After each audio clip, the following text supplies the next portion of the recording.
It should be very interesting to see which team does better with their backs against the wall. I'm excited for it. We are getting ready for the playing of the national anthem.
Welcome to Danbury Hat Tricks Hockey on the Hat Tricks YouTube channel. Casey Bryant alongside Jack O'Mara and Zach McGinnis bringing you exclusive live coverage tonight as the Hat Tricks take on the Western Division leading Carolina Thunderbirds in a matchup of two titans that I'm sure the eyes of the FPHL will be upon as the two division leaders in what could very well be a preview of what we see in late April, the Commissioner's Cup final, and how fortuitous, gentlemen, the Commissioner's Cup is in the house tonight in Danbury Arena. That really sets the tone as these two teams try to go head-to-head for what will now be the 5th, 6th, and 7th time this season, this weekend. Not only is the Commissioner's Cup in the house here in Danbury, but it's a new Commissioner's Cup than what the folks here saw back about 6-7 years ago when the Danbury Whalers captured it. Danbury Whalers, their name is on that cup, and Jack, you saw the lines for the fans to look at it before. It's a good-looking trophy. It really is nice and shiny, perched up right in the main concourse. Fans were taking photos with it. It was an exciting spectacle, a little foreshadowing.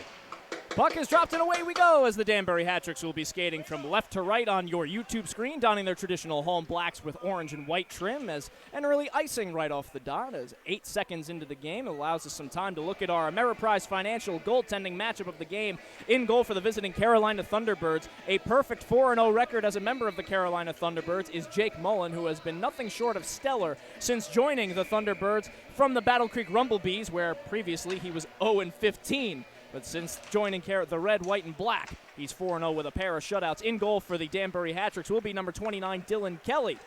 Comes into the game with an 8-4-0 record, as entering in on the near side are the Hat Tricks. Levesque with his newly reunited line mates of Johnny Ruiz and Phil Bronner. That line has been broken up the last couple of weeks, but Bronner now finds himself back on the top line as the puck escapes the reach of Vladislav Gavrik on the blue line, and Dylan Kelly will aggressively move it up the left wing. Here's Nikola Levesque. Pitchforking it towards the net, it goes wide. Carter Shinkarik pursues in the near side corner. He's met by a man in Daniel Klinitsky in the near side corner, and escaping are the Thunderbirds. Here comes Connor Haas, dishing it to his left. Entering in is Krivolovac, looking towards the net. It finds Glass at the far side point and keeping it in. Haas once more taking a step in, back pass to the point. Klinetsky winds and fires, that goes wide. Down in front was Grebenikov. As he was knocked down to his knees, Grebenikov will send it up into the midsection of teammate Jay Kenny. Vying forward and retrieving is Casper Dierson. As the Danbury defense plays pitch and catch out there on the far point, well, that's Billy McCreary, head coach for the Danbury Hat Tricks. And Billy McCreary chewed up a lot of minutes last night in Watertown, guys. Yeah, he had to been relied on a ton over the last couple of weekends. Played all 2 games against Battle Creek. As now a turnover in front, and they score! A net mouth scramble, and it's Daniel Martin who buries it. And the Thunderbirds lead 1-0.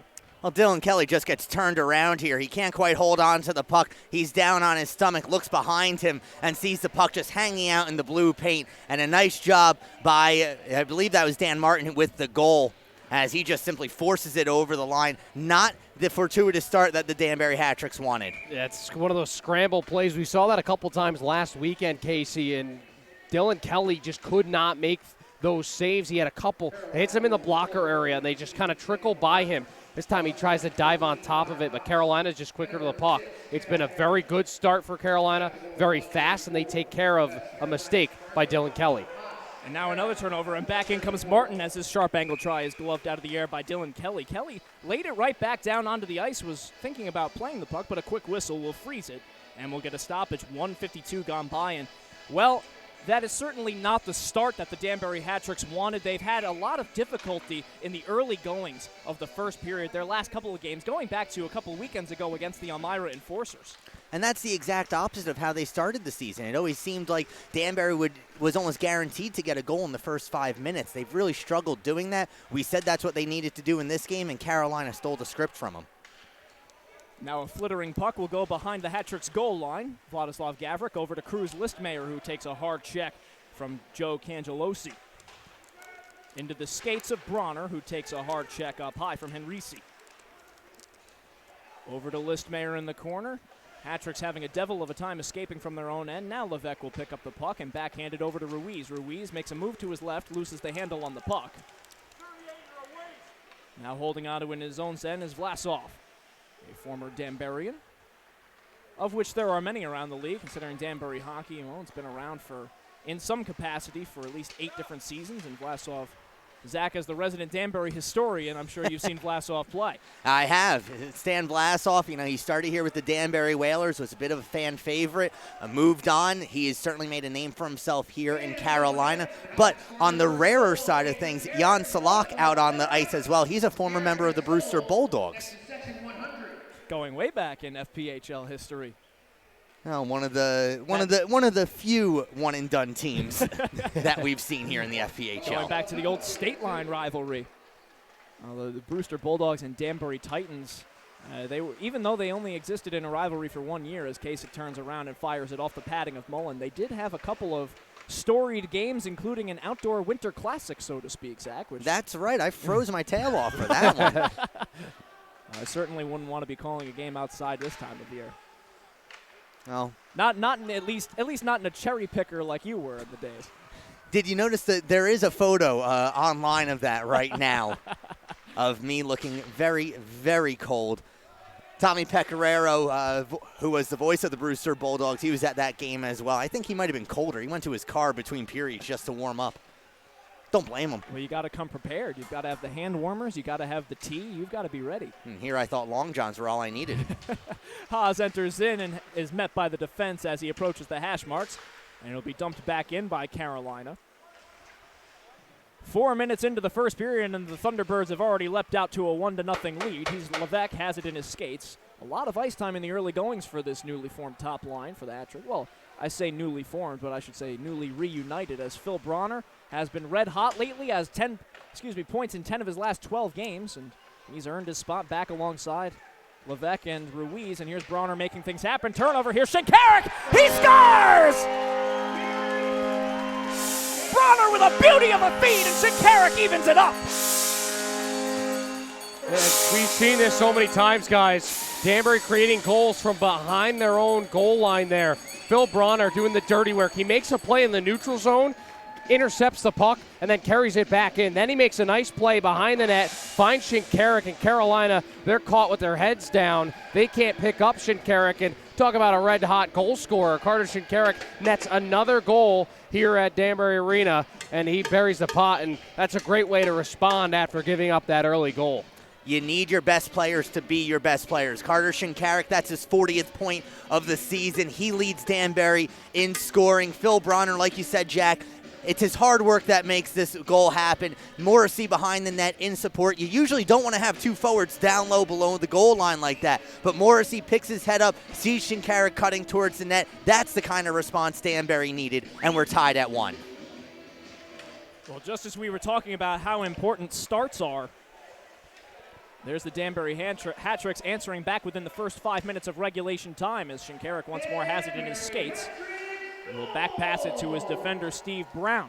As mentioned before, that is Carter Shinkarik's 40th point, and you'd be hard-pressed to find a player who has been on more of a tear in the FPHL than Carter Shinkarik. And just as we were mentioning, Phil Bronner gets a primary assist. That's now points in 11 of his last 13 games. That extends what has been a tremendous couple of months here for Bronner. And now a sharp angle try goes off of the side of the cage and up off the netting, and we'll get a stoppage of play. 4:56 gone by here in the first. My memory might not be serving me the best, but Phil Bronner may have been the first forward signed by the Danbury Hat-Tricks. There's a reason why head coach Billy McCreary wanted Bronner back here in Danbury. There's a reason why the fans wanted him back here as well. You see that number 8 Bronner jersey hanging out all over the concourse. That's the reason why. Yeah, he's physical. He's got this edge to him. He's a natural leader. He leads by example. All those attributes are so well valued, especially for a team in their inaugural season and a young coach. You want to get that message across, and he's a great person to do that. Pass attempt by Kenny is blocked by the diving body of Matthias Kasich, and now he forwards it ahead to Kendall Bolin-Porter. It's just out of his reach. Bolin-Porter takes a hard check from Kenny in the corner. Throwing a check now in the near side corner is Colin Edwards, playing in his first game as a member of the Danbury Hat-Tricks.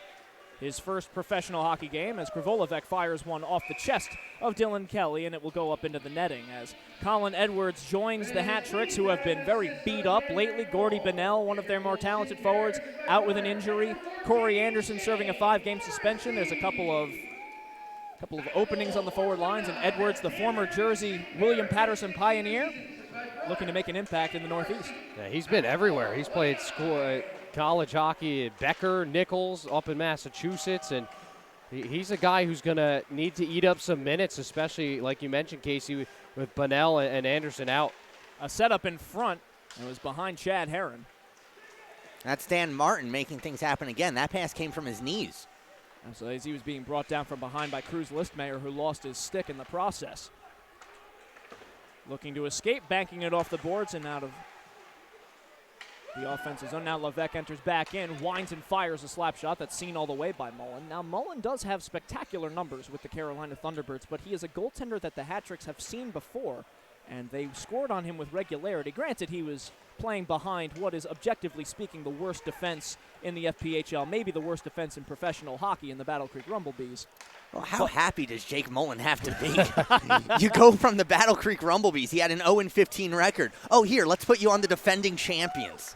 As Solik's attempt on the near side post is poked away by Kelly. Now another try taken away by the Thunderbirds, bouncing around in front. Solik with a setup in front, and that's broken up by the body of Steve Brown. And you are right, Zach. Jake Mullen has got to be euphoric that he is finally playing behind a competent defense where he's allowed to show his skills. But if you're the Danbury Hat-Tricks, you know that this is not an unsolvable goaltender, as Kelly almost turns the puck over. Fielding it is Bakor. Bakor has it stripped away from him by Dearson, and Dearson is off to the races. He's got a defender bearing down on him. A good back check by Vlasov forces him into the corner. 7 minutes, 15 seconds into the first period. We're tied at 1. Carrying it up the right side and losing his footing a bit as he entered in was Connor Haas. Bolin-Porter over to Gavrik, a natural winger playing defense tonight. Taking a step in is Klinetsky, set up towards the slot. No one was home. Kasich turns it around. Leads now Edwards. Edwards with Gavrik with him. Edwards crossing the way to Gavrik. What a stop by Mullen! Positively larcenous as Mullen goes from post to post.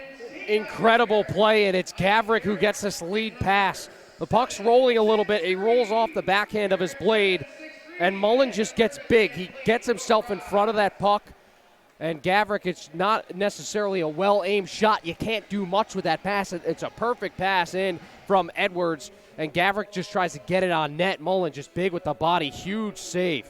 Mullen comes in at 6'3". He needed every inch there. Great job by the goaltender. Like you said, he got big. He had his defense come help him out, had his defense barrel into him, into the net as well. I believe that was Vlasov who was back there. As now a shot from the high slot, bouncing towards Mullen, and he kicks it out with his left leg. A simply sensational stop by Mullen, as it looked like Gavrik had a yawning net mouth. And Mullen is a big body, you said it, 6'3", and he needed every single inch on him. And I'll tell you what, guys, this start to this game, both offenses are clicking and with speed and conviction. Their defenses do not look so good on either side. Both offenses are really dictating the pace of play right now. and the defenses are kind of lost. Well, I tell you what, is that it was a high-scoring affair in Bloomington back in January, albeit a one-sided one as a shot from the high slot is turned out by Kelly. The Hat-Tricks outscored the Thunderbirds over the course of 2 games by a score of 8-1. Heron has it on his backhand, feeds the far side point, and a long wrist shot is steered aside into the corner by Kelly. Now taking a step in is C.J. Blaska, playing in his first game with the Thunderbirds, and it takes a check. That was Gavrick throwing his weight around. Martin with a bad angle try that slapped well wide, rattling towards the blue line and forced out by Kasich. This will go for an icing, as back to retrieve is Henrici. But as we mentioned before, that Bloomington series, it was really a wake-up call, if not to Carolina, then the rest of the league, because that was really a coming-out party for the Danbury Hat-Tricks. It was a high-profile, neutral site game, and they took it to the best team in the FBHL. It was rather surprising, too. Obviously, Tom McGuckin, he got his first overall first shutout in Hat-Tricks history. He was strong, and Danbury's offense was just finding ways to click. I think the more impressive thing was obviously holding down Carolina, the best goal-scoring team in the league, to 1 goal over 2 games. They just were not themselves that weekend, and since then, obviously, the turnaround's there, 7 games in a row. That's a good streak right there, but you have to look at that series kind of the embarkment, the eye-opener. You said it, Casey. It's an eye-opener to say, oh, Danbury's the real deal. And, Jack, you're alluding to it. Carolina, that was the last loss that they had, was out in Bloomington to these Danbury Hat-Tricks. As you mentioned, 7 in a row. That's not bad. There's a reason why they're first place overall. Well, they have had some eventful games, to say the least, and we'll get to that in a moment, as Salek now with a back pass, and Thunderbirds looking to enter into the zone. They'll dump it in deep, and Listmeyer will pursue. Listmeyer has a forechecker on him. He sends it over to an open area where his winger, Phil Bronner, is there to retrieve. Bronner with a turnover behind the end line. Listmeyer will corral the loose change and flip it off the glass and out towards the red line. Klinetsky will stop it and send it back in deep. Bronner now on the right wing as 9 minutes 40 seconds have elapsed in the first period. Here's Levesque carrying it in on the left side. Levesque with a defender in front of him, hits it off of the legs of Klinetsky. And it will be sent out once more into the neutral zone where Kenny Garrett will retrieve. Garrett behind the end line. Will wait behind his net minor to set up shop as he's got Gavrick to his left. Dearson, Shinkarik, and Morrissey the line. Shinkarik and Morrissey have found instant chemistry since Morrissey's arrival, and nowhere is that more prevalent than in Morrissey's point total. He's got 11 points in his first 5 games in a Hat-Tricks uniform. He and Shinkarik have been an electric connection since Morrissey arrived. As Dearson goes down to the ice, he took a stick to the mouth. There will be no whistle, and play will go on. Entering in at the far side, and a wrist shot paddled aside by Kelly. It will be retrieved by Shinkarik as Dearson remains out on the ice, and we will get a delayed call. Going against the Hat-Tricks, it will be a slash being assessed to Carter Shinkarik.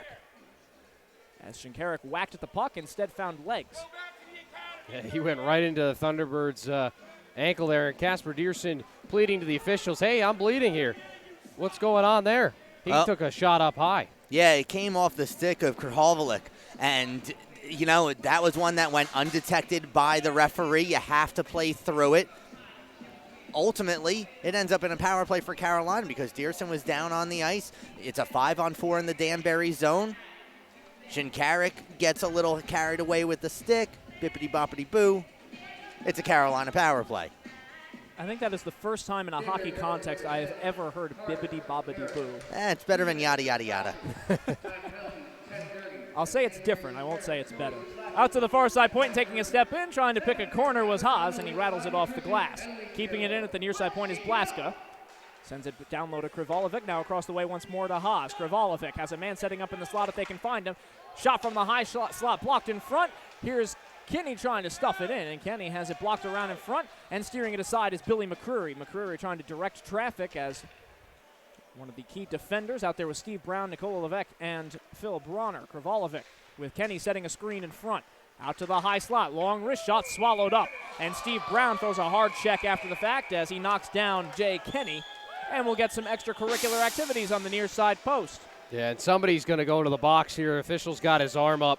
Might be Steve Brown for the check after the whistle there. And it looks like it is going to be him. And Billy McCreary, he's got a tough job down there. You said it, Casey, trying to direct traffic. Being the head coach and playing at the same time when you're on the penalty kill like that, that's a challenge. I know Kenny's going off. Yeah, they will call Kenny for a slash, I believe. Yeah, they're going to get Jay Kenny for the slash. Steve Brown will go unpenalized. Wow. And just like that, the power play expires for Carolina, and we'll play 4-on-4 for another minute, 18 seconds. You'll take that, and that's a lesson right now for Carolina in this game. You're up on the power play, some good chances. You force Dylan Kelly to make a save, control the rebound. Then you take a penalty in the offensive zone when you're on the power play. You're not going to win games like that. You have to make the adjustment. That should be a point brought up in the locker room. And the penalty's called because Kelly has the puck controlled. Whistle blows, and that's when Kelly lays a stick on him. I am admittedly surprised that Steve Brown didn't find himself in the box as well. Very true, as we'll have a lot of open ice to maneuver with. We'll see how the creativity unfolds, and right on cue, here's Morrissey with a breakaway. Morrissey to the net, turned out by Mullen. Morrissey took a slash to the arm, though, and that will be a delayed call going against Carolina. Well, you wondered when the creativity would take hold, and Morrissey chips it to himself with a nifty stick play. And he generates a breakaway for himself and draws a penalty in the process, as it will be number 18, Daniel Martin, taking a seat in the penalty box. It will be a 4-on-3. But again, we talk about Jake Mullen getting big. That's exactly what he does there. Morrissey doesn't exactly have the space or time on a breakaway, so he has to kind of rush it. Mullen comes out very aggressive on top of his crease. Nowhere for Morrissey to go on with the shot. So the four-man power play unit will be Bolin, Porter, Morrissey, McCreary, and Gavrick, as McCreary holds it at the Danbury Colonials logo in the high slot. Slap pass to Gavrick, takes a step in, now back out once more to McCreary. Here's Morrissey looking for the pass to the far side circle to Gavrick, has a defensive stick on him, and Vlasov. Vlasov, Bakor, and Panacek, the three-man penalty kill unit. They will have 30 seconds remaining in the penalty. Morrissey glides to his left, feeds to his right. McCreary has it go off of Panacek's stick, and Morrissey will have to retreat. Morrissey towing that blue line pretty hard. Back pass now has a man open on the left side. Gavrick, one-timer! He scores! Vladislav Gavrick with a power play goal. It's 2-1 hat tricks.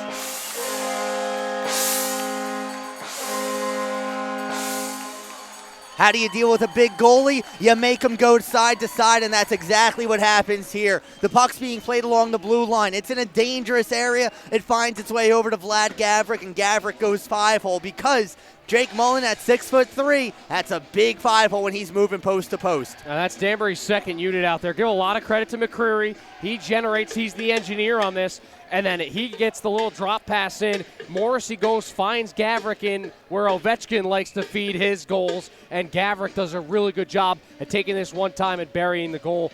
Great puck movement in the offensive zone. Finally, the power play connects for Danbury. And that gives Danbury their first lead of the evening. 10 seconds remains in the penalty to Carter Shinkaruk before it is another power play for the Hat Tricks. Brown will retreat and wait for the rest of his crew to jump out onto the ice, as here comes Shinkaruk. Another power play for another minute as Martin completes the duration of his sentence, as Levesque banks it off the boards looking for Ruiz, can't find him. Brown will be forced to retreat. Krivolovic is out there aggressively on the forecheck, as is number 14, Connor Haas. Shinkaruk retreats. Shinkaruk has got Morrissey out there with him, with Levesque, Bronner, and Ruiz. Shinkaruk will enter in. They will deem him offsides. Well, you got to do better than that, especially on the power play. You have four forwards just bunched up, basically right next to each other along the face-off circle. Almost good that they got the whistle there. Gives you a second. Think about it. Spread out, work it around. Yeah, a little lack of communication on the blue line there. Morrissey trying to do too much. Bronner stacked up over there. Gavrick will enter in on the near side, trying to get around the defender, Heron. He does. Spins around in the corner, has Ruiz behind the end line. Bronner in the high slot. They find Ruiz. Ruiz chips it down low. Bronner in front now. Ruiz out to the far side midboards. Gavrick slides it to his right to McCreary. Now to Morrissey at the near side circle. 15 seconds remaining in the penalty to Martin. Here's Gavrick, feeds McCreary high slot, looks to the net with a slap shot. That one's blocked in front by Mullen. A rebound tried by Ruiz. He scores! Johnny Ruiz sinks one through the 5-hole. Power play goal. It's 3-1 Danbury.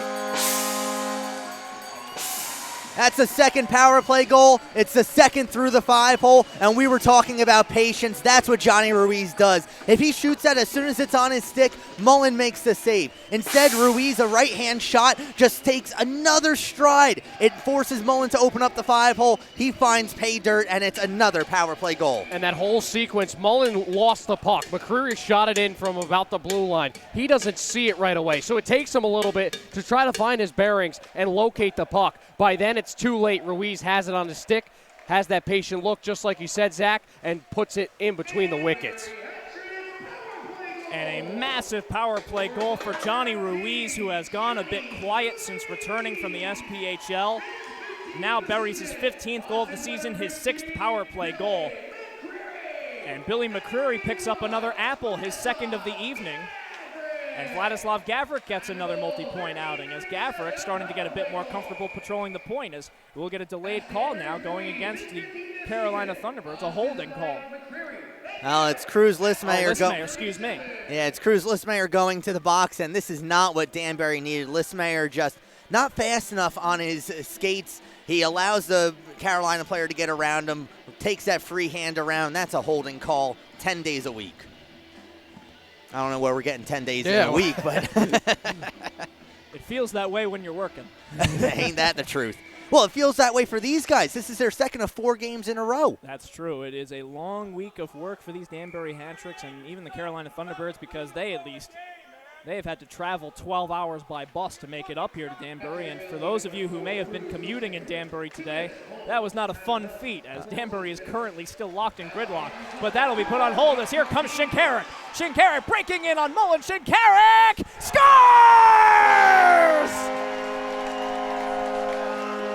Carter Shinkarik buries a shorty. It's 4-1 Danbury.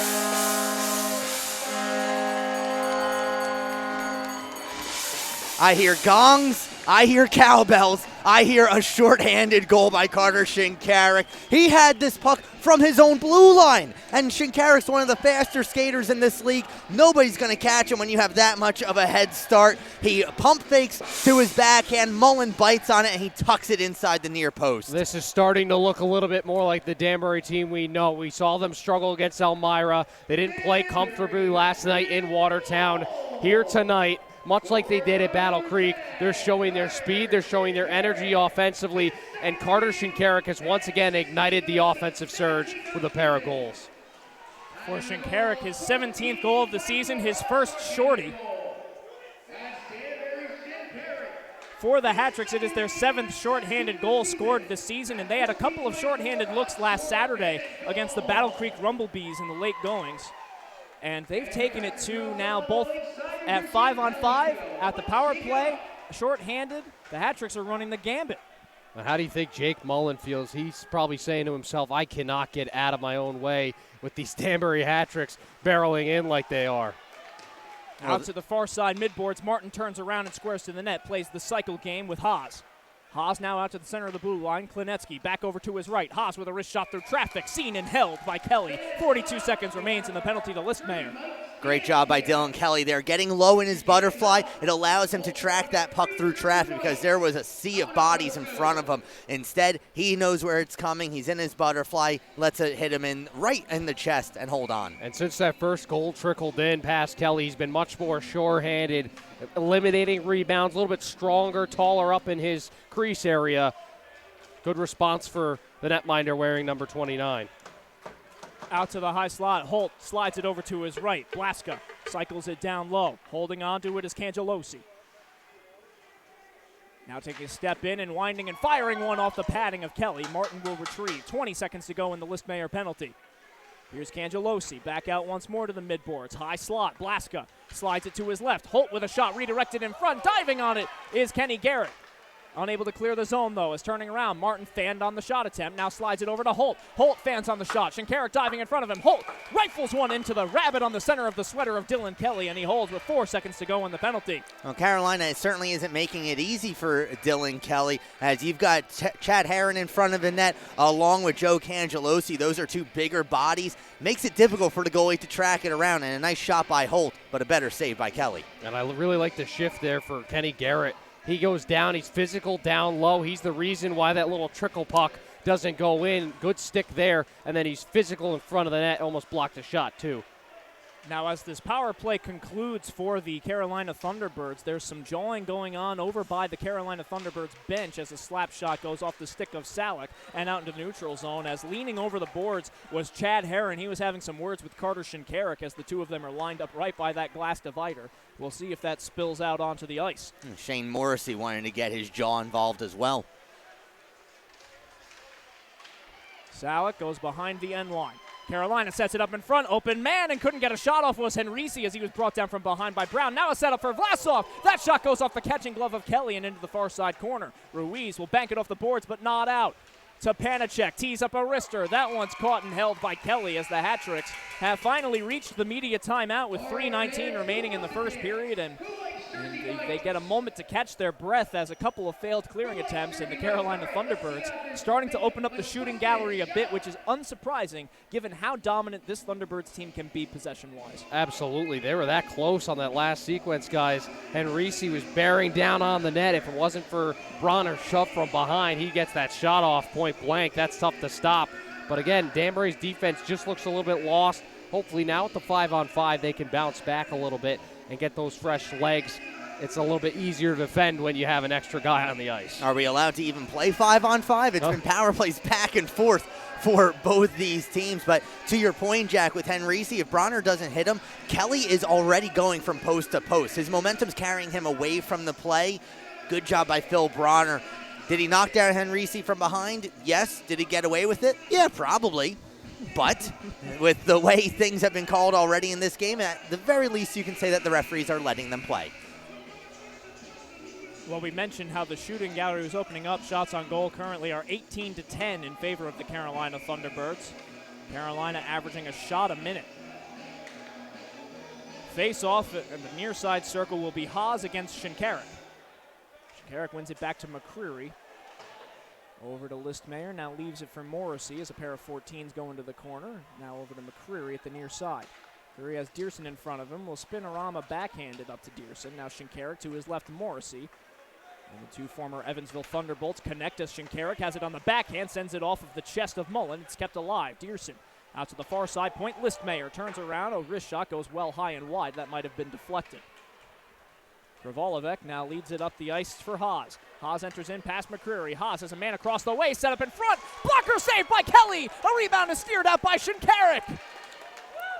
Now back the other way comes Morrissey as he enters in with Edwards. He comes in just barely offsides, and that'll be whistled down. But what a stop by number 29. Great save, Dylan Kelly. I mean, coming across with the blocker like that, Jack, it looked like he got it with the edge of the blocker because it was still fluttering around. That's one of the toughest plays to make if you're a goaltender because you're going one way, you're trying everything, you're putting all your effort that way to be able to stick your arm out like that and just get it a piece, just enough. And that's what Dylan Kelly's done in this first period. If he's not making the clear save, he's doing just enough to stop a couple of chances from Carolina. Hat-Tricks go back to work. Here's Bolin Porter shielding the puck away as Edwards with him. Kasich completes the line. Now taken away. Here's Martin. Slides it to his right. Up the ice comes Herron. Enters in. Looks to the net. Goes off a couple of different Hat-Trick bodies and finds its way back towards Martin with a setup in front. Rings it off the iron. Kelly might have gotten the knob of his stick on it, but Blaska didn't miss by much. CJ Blaska would love to score in this arena. He's turned professional here as a member of the Danbury Titans back in 2015-16 after graduating college. And that 2015-16 Titans team was very successful as they made the Commissioner's Cup final that year. Yes, they did. And a couple of those Titan players still on the Hat-Tricks roster to this day as Kelly keeps it alive. Steve Brown among them. Steve Brown, a former Titan and former Danbury Whaler. Marty Tuma, who is a scratch tonight as he deals with a lower body injury up in the Fairfield County Bank Vault Suites. Watching the action tonight, he was a part of that defensive core. Yeah. You know, Casey, funny that you mentioned the suites over there. I didn't realize half the team is sitting up there. That is true. A lot of missing faces for the Hat-Trick on both sides, really, as Salek has it, loses behind. And, you know, Pargach is gone for the Carolina Thunderbirds. Michael Bunn, of course, the most notable absence for the Carolina Thunderbirds as he serves a suspension for the debacle that was the Carolina Thunderbirds taking on the Mentor Icebreakers. You know, as a broadcaster, but as a hockey player, I can't get mad at Michael Bunn for what he did. Absolutely not. He's protecting his team. Absolutely not. When you're a hockey player and you're trying, another person on the ice fires a slap shot into your bench, he's lucky he made it out of the arena, period. And again, this is with 4 seconds left in a 5-goal game. What are you thinking? Inexcusable. 35 seconds to go. Here's Shinkarik wrapping around the Carolina net. Feeds McCreary for the one-timer. Goes off the heel of his stick. Still finds its way to Mullins. Bouncing around in front. Kasich gets a stick on it. Mullins spread eagle on the goal line, and he covers it up. Well, that was generating something out of nothing. Well, a little knuckleball there from Billy McCreary. A cue shot, if you will. It just kind of finds its way through all the bodies. And then Mullen really can't do anything. It's out of his reach. He can't go diving. He just kind of has to sprawl and hope his defenders, who did a really good job at crashing in and making sure that puck didn't get too loose, and stuffed it in underneath the backside of Mullen. Really good job. You're right. It was Klinecki who was actually over Mullen. Mullen, Casey, to your point, he was he was down and out. Klinecki was able to get the puck underneath his goaltender and draw the whistle. In the waning seconds of the period, here comes Grebennikov. Feeds it to the high slot looking for Haas. Has it roll off of the edge of his stick. Taken away. Here's Kasich. 10 seconds to go in the frame. Lifts it up towards the Carolina net. It will be stymied by Klinecki. He'll shield it away from Shinkarik. Turn around. Now sounds into the catching glove of Mullen. One last hold your breath moment of the period, as we'll get one last face-off with 1.5 remaining in the frame. And you have to look at the shots on goal in this period, guys. Carolina dominating Danbury in that department, 21-14. They've had really good chances. Danbury's cashing in on their chances that they've seen so far. Face-off is knocked back out into the neutral zone, and that will do it for the opening frame. A surprising opening frame as the Danbury Hat-Trick special teams units go to work, and they explode for 2 power play goals and a shorty. Shinkarik with a pair. Gavrik and Ruiz have also found the back of the net. It's a 4-1 hockey game.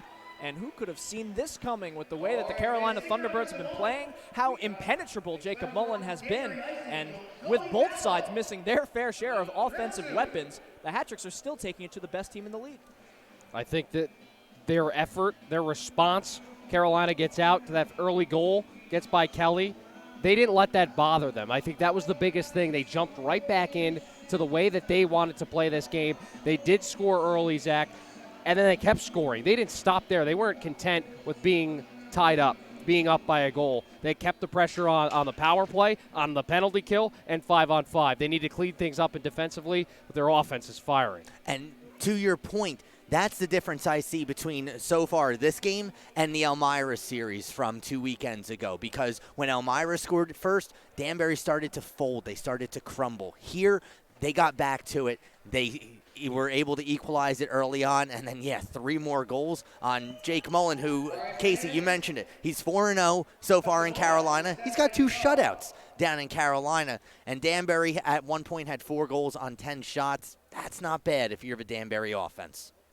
We're going to take a quick timeout here as we get ready for a performance from the Danbury Ice Angels out on the ice. So we'll rejoin you in a moment when the ice is cut. You're watching Danbury Hat-Tricks hockey as they take on the Carolina Thunderbirds on the Hat-Tricks YouTube channel.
Welcome back, ladies and gentlemen, for live coverage of the Danbury Hat Tricks on the Hat Tricks YouTube channel. Casey Bryant alongside Jack O'Mara and Zach McGinnis. Before we get started with the second period, it's time for the out-of-town scoreboard. Here's Zach McGinnis. Thanks, Casey. Here's the Federal Prospects Hockey League out-of-town scoreboard.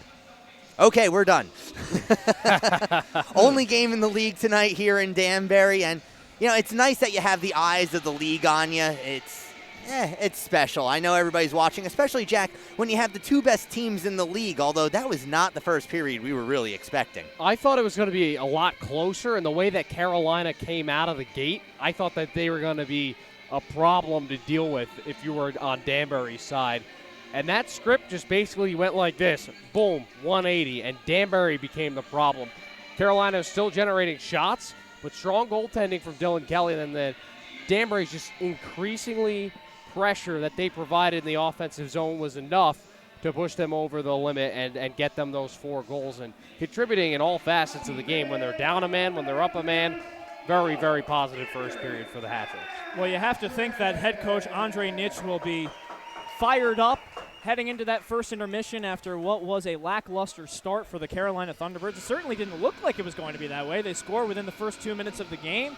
It looked like they were rocking and rolling. They got a heavy amount of quantity of shots, but then the Danbury Hat Tricks explode, and they were opportunistic. That seems to be the word for the Hat Tricks' first period, was they converted and they executed. Yeah, you look at all of the high percentage chances. It seemed like they were clicking on all cylinders. Carter Shinkarik, the breakaway, he finds a way to the back of the net. The power play unit out there on the 4-on-3. Shane Morrissey over to Vlad Gavrik, the one-timer. That connects. Johnny Ruiz cleaning up a loose rebound. He finds it into the back of the net. Every time that it looked like Carolina was exposed a little bit, they were vulnerable, Danbury jumped on it like a tiger. Now, here's the thing. If you're Danbury, you have to keep that going, though. You know, this is a proud Carolina Thunderbirds team, and you take a look at their record, they're not used to being down 3 goals really at any point except against Danbury. They're going to want to come out sharp again. They scored early on in the first, minute and a half in that first period. They're going to have to do that again. Yeah, they're going to have to get a greasy goal, too. I think they need to get guys in front of the net, in front of Dylan Kelly, because even on power plays and odd man opportunities, Kelly was still seeing the puck very well. He made a mistake to get in the first goal, but since then he's been sharper. You have to put guys in front of him to make him fumble a little bit with the puck. And, you know, Jack, yeah, Dylan Kelly, he's let some rebounds go, but the difference between the first goal and the rest of the period, his defense was right there to clear things out of danger. Whether it's clearing the puck away or clearing a body out of the way, they were able to keep the puck out of the back of the net. Well, puck is dropped, and away we go for the second period. The Hat Tricks skating from right to left on your YouTube screens. He's picking up the puck and entering in with a head of steam is Vlad Gavrik. He bowls a man over in Vlasov and the linesman as both of them go tumbling down to the ice.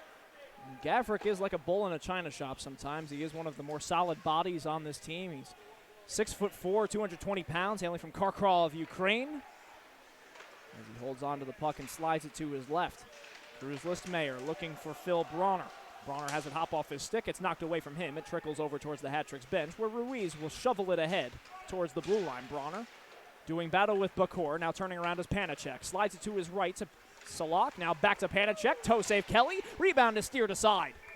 And it goes up into the crowd. Jack, what were we just talking about? Kelly gives up a dangerous rebound. Cruz Listmayer is there to knock it out of the way. And that's the Carolina buildup that we saw at the beginning of the first period. They started to connect after Danbury got that 4th goal. Again, good passing through the neutral zone. In on the odd man rush. Kelly a little bit off balance. Rebound opportunity. Have to keep that. The recipe's working. Eventually they're going to find results. That rebound really comes from the shot selection. Yeah. Nice low shot. It's too low for Kelly to get his glove on, and when he kicks it out into a dangerous area. Haas in the face-off dot against Morrissey, wins it back. Now Shinkarik off to the races here. Shinkarik looking for the hat trick, breaking in. Shot swallowed up by Mullen. And going hard into the boards is Grebennikov.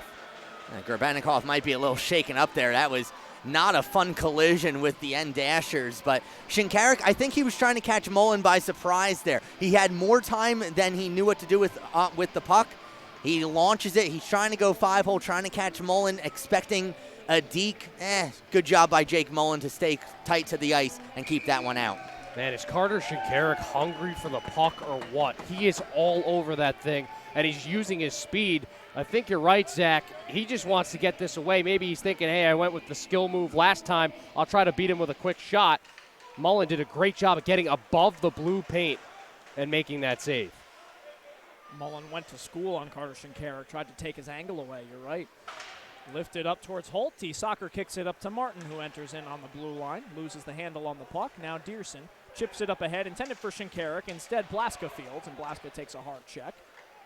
Puck will be sent towards Billy McCreary. McCreary head fakes and glides to his left. Now a saucer pass looking for Dearson. It will instead go off of a Carolina stick. Blaska will be back to retrieve. CJ Blaska off the end boards. Not sure how I feel about that breakout for Danbury. Dearson's hanging out by the Carolina blue line. He's got no support around him. And we'll get a stoppage in play, 1:41 into the first period. And we'll see how the second period, excuse me. It was such a quick first period. Yeah, that's you true. think we're still there. Well, it's a Thursday night. This is our first Thursday call of the year. Is it not? No, it's second. No, we had wow. My head's January all 9th. over the place. January 9th. You're right. How you boys doing over there? He's been a busy man. He's been answering the phone all day. I'm not making excuses. I hold that L. Doing battle is Edwards in the far side midboards. Still not a bad crowd for a Thursday night. No, not at all. That is the thing about the Hat City, is that they always show up in droves to support their hometown squad, and I think the Carolina Thunderbirds are also a pretty massive draw.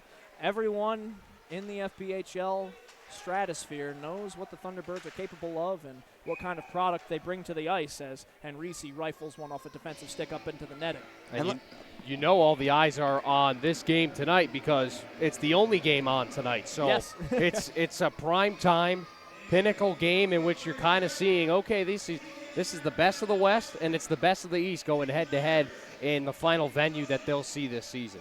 And, let's give credit to the Carolina Thunderbirds fans as well. I mean, the response that they've had down there, Winston-Salem had a team, lost a team. They come back in the Fed, and Carolina averages nearly 3,000 fans a night. Congratulations down there. Well, we were speaking with Drew Blevins, who is a fantastic play-by-play broadcaster and does such great work down there with the Thunderbirds, and we were speaking with him and his radio crew beforehand, the traveling Thunderbirds radio station, and they were talking about how hurt really Winston-Salem was when that team from the 1980s eventually folded, as that gets chipped up into the catching glove of Dylan Kelly, and how it took kind of a little bit for the community to really start to rally around the Thunderbirds, but the results speak for themselves, both in terms of attendance, social following, and product on the ice, the reigning Commissioner's Cup champs. That's the driving force, obviously, for all of this. You can have a great foundation. You can be all over the place in social media. You can have a great team with Drew Blevins leading the charge over there in Carolina.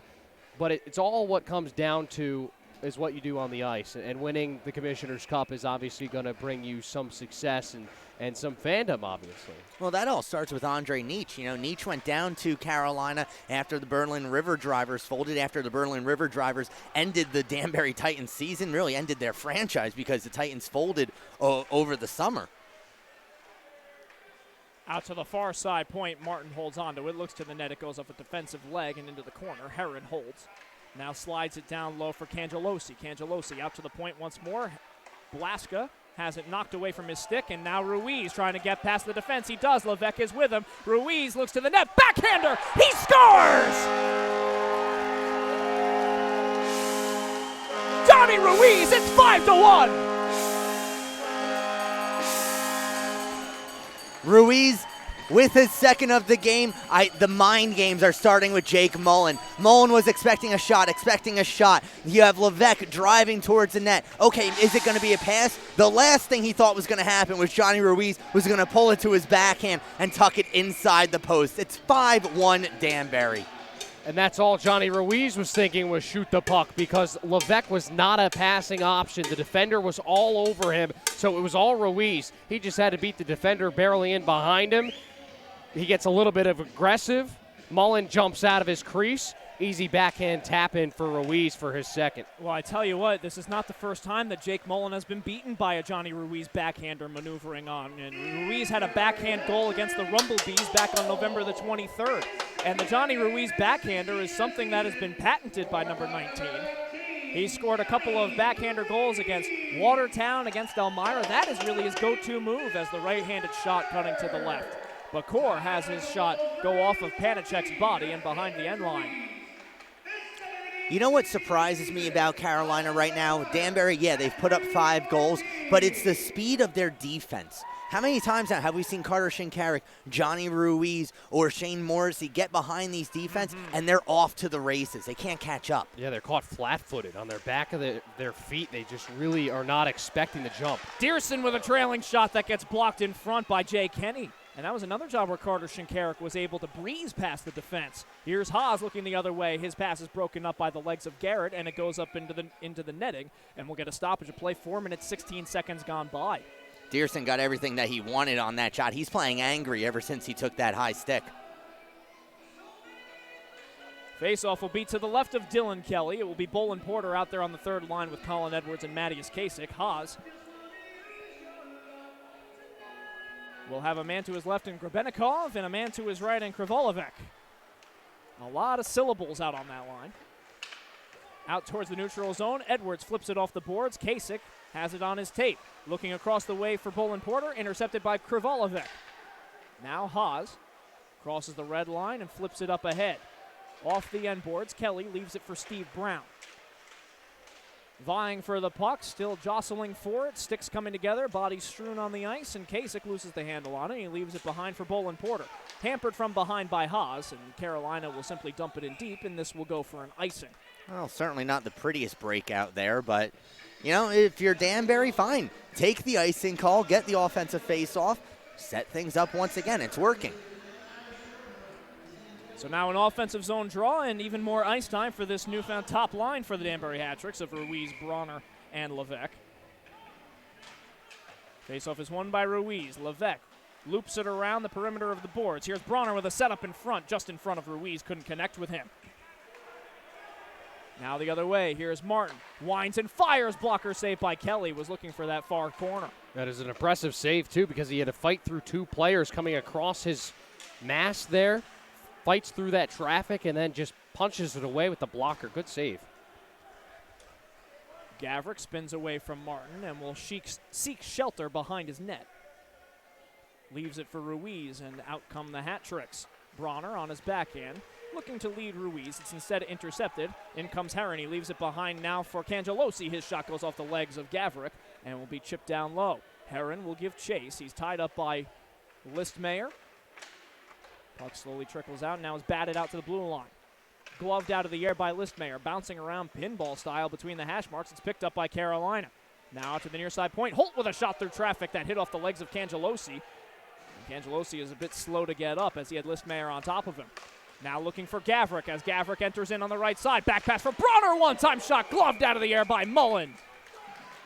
Nifty stick work there by Gavrik getting involved in the offense. Well, Gavrik taking advantage of C.J. Blaska there. As he drives to the outside, Blaska turns his hips to follow Gavrik. That leaves Phil Bronner completely unmarked. And the one-time shot, a nice save by Jake Mullen. And it was funny because both defenders for Carolina bite on the shot there. Bronner still able to get it through both Salak and Holt there, even with Levesque wide open. So if that rebound gets loose, both of them are out of the play because they both go for the block shot. Both Levesque and Bronner are right there at the doorstep. McCreary with a shot through the trees that is blocked in front by Panicek. Panicek will pick up the puck now and motor his way up the ice with Henrici, and Vlasov drops it back for Vlasov. His shot attempt goes off of the stick of Shane Morrissey. Pinching in is Bakur. Shinkarik will retrieve for the Hat-Tricks. 6.5 minutes gone by here in the second period. 5-1 is your score in favor of the Danbury Hat-Tricks. McCreary will settle things down in the near side corner. Pawed down by Bakur. Taken away. Here's Salek. Now drops it back. Haas with a shot that goes into the padding of Kelly, and he holds. Nice job by Salak there to not only control the puck, but avoid the check by McCreary as well.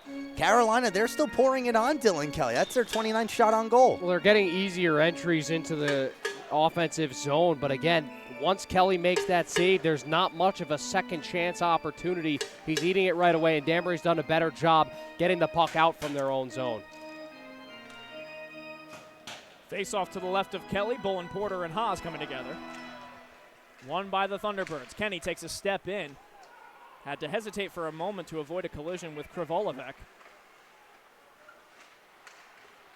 Now sent up towards Kasich. Kasich enters in 3-on-2 with Edwards and Bolin Porter. Kasich sends it to Bolin Porter. Looking across the way for Edwards. His stick was being lifted from behind. A good play by Grebennikov. Now the other way, a 3-on-2 in transition for the Thunderbirds. Looking towards the net, steered aside by Kelly. Behind the net it goes. Krivolovec has Klinetsky at the point. Klinetsky will cycle it around the perimeter of the boards. Haas loses the handle on it. It's chipped away from him by Garrett.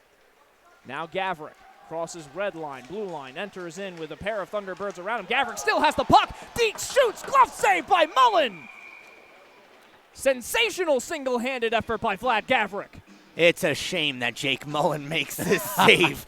I mean, great job by the goaltender because Gavrik, he had everything going for him there. Somehow manages to turn two Carolina defenders inside out, but Mullen diving out makes the save. You're almost unsure of what's the more surprising effort, the Gavrik ability to go through the whole defense or the save there by Mullen. I mean, unbelievable for him to hang with that little deke and then still sprawl out and make that glove save. Incredible.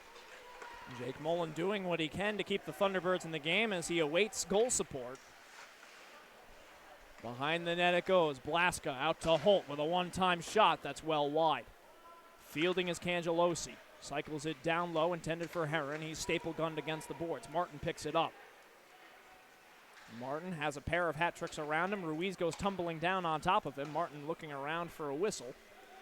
No such luck as it's knocked away from a defender, Blaska. And it will go towards Mullen once more, and the Thunderbirds will have to go the full 200 feet. 8:15 gone by here in the second period. It will go down the length of the ice for an icing, and the hat tricks will get an offensive zone draw. And the positive thing about Danbury leading so much is the guy touching the puck right now, Billy McCreary, hasn't seen much ice time. And you want that if you're Danbury. You do not want your 37-year-old head coach out there on the ice as much as they can. They want to keep him on the bench as much as possible. But you're seeing the reason why Danbury's been such a great defense to offensive team in this game. Their active sticks, both at the red line and the blue line, just getting the puck, using their active stick, good poke checks, and creating those offensive counter chances. Shinkarik behind the net with Morrissey lurking in the blue paint. Shinkarik dancing around a couple defenders, has it knocked away from his stick. McCurry trying to keep it in. It's taken away by Martin, and Martin has Henrici to his right. Martin forced towards the wall. A good runoff play by McCreary. And now a setup intended for a man, intercepted by Morrissey. Morrissey picked off the puck before Bakor had a chance to field. Morrissey will dump it in deep, and Dearson will pursue. Dearson picks it up as Shinkarik at the near side midboards find him. Across the way is Gavrik. Instead cycles it down low for Morrissey. Has it in his skates, leaves it for Dearson. Has Bakor on him. Dearson on his backhand. Skates out to open space. Looking for Gavrik. It's out of his reach. It will trickle back towards the hat trick's end. Salak is in on the forecheck. 9:15 gone by in the second, and the hat-tricks looking to break out. Here's Kasich with Grebennikov in front of him. Evades his own defender in Cruz Listmayer and will think better of advancing. A little surprised at Carolina's forecheck or lack thereof. Now they're starting to filter in a bit deeper, but very, very conservative, especially down by 4. Bolin Porter races in on the left side. Forced wide by Kenny, set up in front for Kasich. His stick was being lifted by Grebennikov. And forced into the boards, and Edwards is down. Slow to get back up. Bolin Porter looking for Gavrik in front is broken up by Carolina. And Edwards will gingerly make his way back towards the bench as Edwards, playing in his first pro game, gets a how do you do from the best team in the FPHL. Yeah, that one doesn't feel good as he was falling down and then got hit. I think it was his head that hit the boards. Bronner will chip it ahead. It will go into the midsection of Kenny. Maneuvers it to his right. Grebennikov will shovel it towards Listmayer, who sticks it down for the hat-tricks. Haas fighting for the puck and almost got it on the near side post. Now a turnover as here's Klinitsky wiring a shot off the glass. Carolina will pick up their own rebound. Here's Martin switching places with Haas. Levesque is trying to knock the puck away. It's now taken away by Gavrik. Slides it to his left to Bolin Porter. Has only a little bit of space in front of him. He stops short, leaves it for Gavrik. Sends it across the way to an open area. Bronner one-hands it towards Mullen. What strength by Bronner. And we get a stoppage as we have reached the media timeout with 9:23 to go in the second period. Danbury lucky that Mullen decides to hold on to that. They were at the end of their shift. They seemed all kinds out of sorts out there. But now they'll have an offensive zone faceoff. But the Danbury breakout hasn't looked too pretty so far in this second period. Carolina just hasn't been able to take advantage of it. While we have a stoppage in play, we want to remind you to follow the Danbury Hat Tricks on Facebook, Instagram, Twitter, and YouTube at Danbury Hat Tricks. Be sure to subscribe to our YouTube channel for live game streams, exclusive behind-the-scenes footage, interviews, highlights, and more. And, of course, you can join our mailing list and keep up on all the latest news at DanburyHatTricks.com. And we have a couple of big promotions coming up this weekend that you would want to be aware of. Tomorrow night is Auto Worker Appreciation Night as well as Youth Sports Night, where one lucky local young sports team will get a team sponsorship from the Danbury Hat Tricks. And then on Saturday, if you wear green, yellow, and black to Danbury Arena, well, you just might be going home with a 3-night stay at a Barrowstar Rose Hall Beach in Jamaica. Well, you won't be going home with it. You're going to Jamaica. Well, you'll have the tickets. But you'll be going home. Fair, very true. I'm gonna have to find my yellow suit. Oh God, you'll look like Don Cherry. Oh boy. All right, fine. I'll go green. Well, actually, no. I got the black suit on tonight. I'm good. You two are the ones who need the colors. I'm wearing my fine maroon fit today. I felt pretty confident about myself. Yeah, but that's not going to get you a trip to Jamaica. Not a trip to Jamaica, no. Jamaica hasn't returned my calls on changing their colors to something that looks a bit better on me. Steve Brown behind the end line. Oh, we heard a couple of Hat Tricks players joking that they wanted to be a part of it and they wanted to win the contest. Corey Anderson was in our office the other day. He said, hey, I'm suspended for that game. Does that mean I'm eligible? I won't be on the ice. I don't know. Do you have to be paid to be an employee of the team? I'm just saying you might see him in garb as there's a shot out in front and they score. Cangelosi takes the feed from behind the net, and the Thunderbirds answer back. It's 5-2. It's tough when you're Dylan Kelly. You're coming off the post, and the shot's coming in before you're set. It's exactly what happened. Great feed on the outside, and Cangelosi does not miss right there. Nothing you could do in the goaltender. Great offensive sequence there for Carolina. Kind of a sleepy couple of minutes for Danbury, and Carolina finally takes advantage. Still work to do. But right now, they've gotten that first step up the stairs. Well, you just take a look at this game so far. We're a little bit past the halfway point of this game. Carolina already has 32 shots on goal. Dylan Kelly, he's not going to stop all of them. And Danbury needs to tighten things up defensively. So the Thunderbirds are able to get the response that snaps a streak of 5 unanswered goals for the Danbury Hat Tricks. Mullen stymies the puck and leaves it for his defense. Pacor up the ice and a quick breakout as here's Panicek entering in 2-on-2. Wrist shot through the legs of Gavrik finds its way to Kelly. Yeah, good energy right now. Carolina coming off of that timeout. Couple of good chances. Obviously the goal, and now barreling on in come the Thunderbirds once again, led by the charge of Panicek. And it's what you want to see when you're down by 3 goals. No loss in the step. Keep urging forward, and another offensive zone draw. You have to like the adjustment that Carolina's done. Wrist shot off the faceoff, steered aside by Kelly. That was off the stick of Salak. Gavrik turns, winds, and fires. This will go down the length of the ice, and this will be an easy icing as the Hat Tricks just looking to regroup and perhaps catch their breath as, taking a tumble down onto the ice is the official. Yeah, the linesman's had a tough day. Well, you know, the ice is still pretty chewed up. He's had a lot of learn-to-skate clinics. Immaculate High School was practicing just before this game, and you do have a busy weekend of hockey as Friday and Saturday you've got a couple of doubleheaders here on Danbury ice as the Danbury Colonials and a 3HL team will be playing here Friday and Saturday, both at 3:30 p.m. as they host the Elmira Junior Soaring Eagles. That's going to be a good matchup for the Colonials, looking to get back into the win column, and they'll be going up against the Junior Soaring Eagles, who are in first place in the Northeast Division. Wrist shot through traffic, blockered out by Dylan Kelly. I'll tell you what, Danbury catches a huge break. Connor Haas on the doorstep, just couldn't handle the puck. Dylan Kelly was out of position, would have been the 3rd goal for Carolina had Haas not been able to handle it. Klinetsky has to shield the puck away from an oncoming Bolin Porter. Steve Brown upends. Oh man, that was Krivolovic.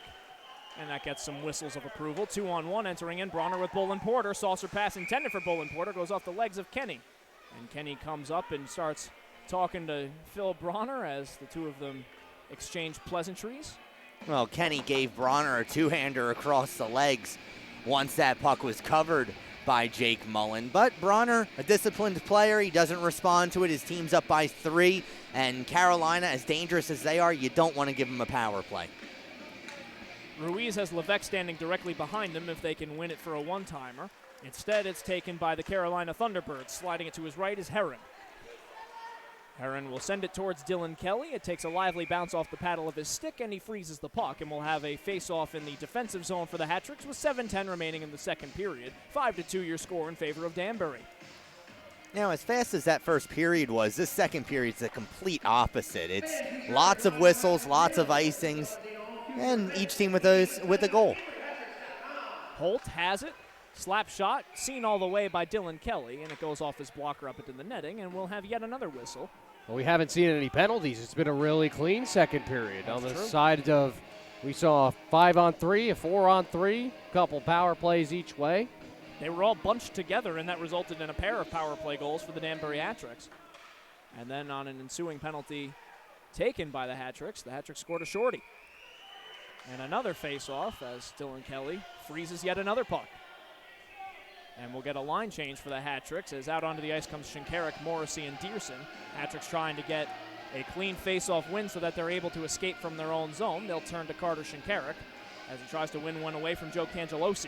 And some speed out there, too, for Billy McCreary to just get this puck out and try to generate something on the counterattack. Shinkarik's been successful with it a couple times tonight. And there he is with another key face-off win, but the Hat-Tricks still unable to clear their own zone as Kelly turns aside a bad angle try. Here's Listmayer in his own corner. Off the boards, looking for Morrissey. Instead finds Shinkarik, racing ahead with Dearson on his right. Martin down on the ice trying to stop the puck. Now backdoor pass! They score! Send in the hats, it's Carter Shinkarik!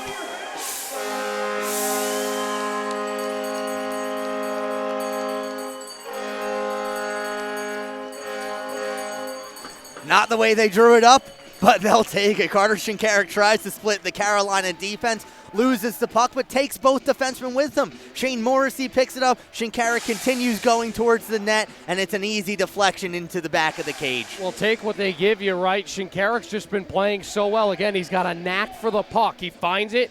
It's able to be onto the stick of Dearson.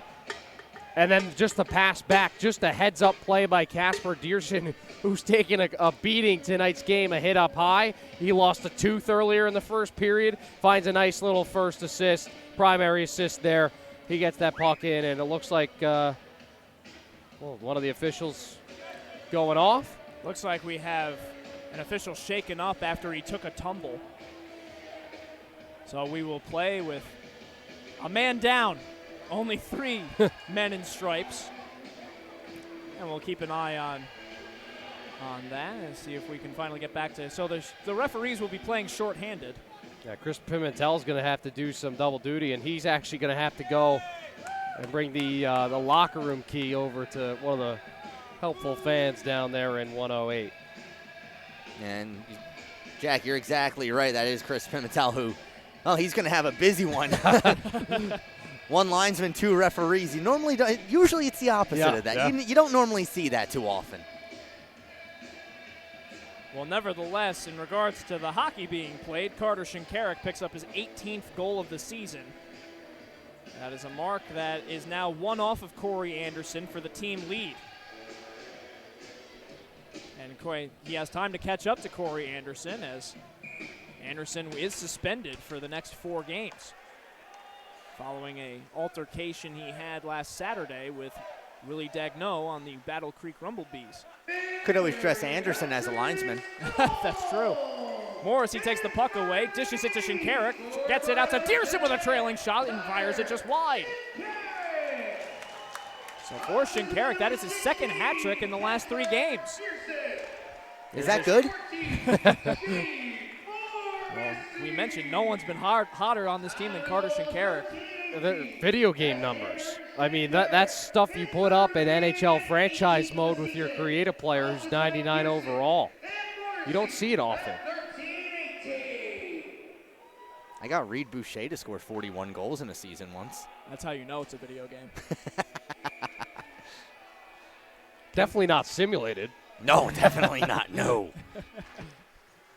Face-off is won by the Thunderbirds. Salak with a shot that's blocked in front. Listmayer is the first to get there for Danbury, looking for Kasich along the wall, not out. Salak keeps it in, slides it for a one-time shot, they score!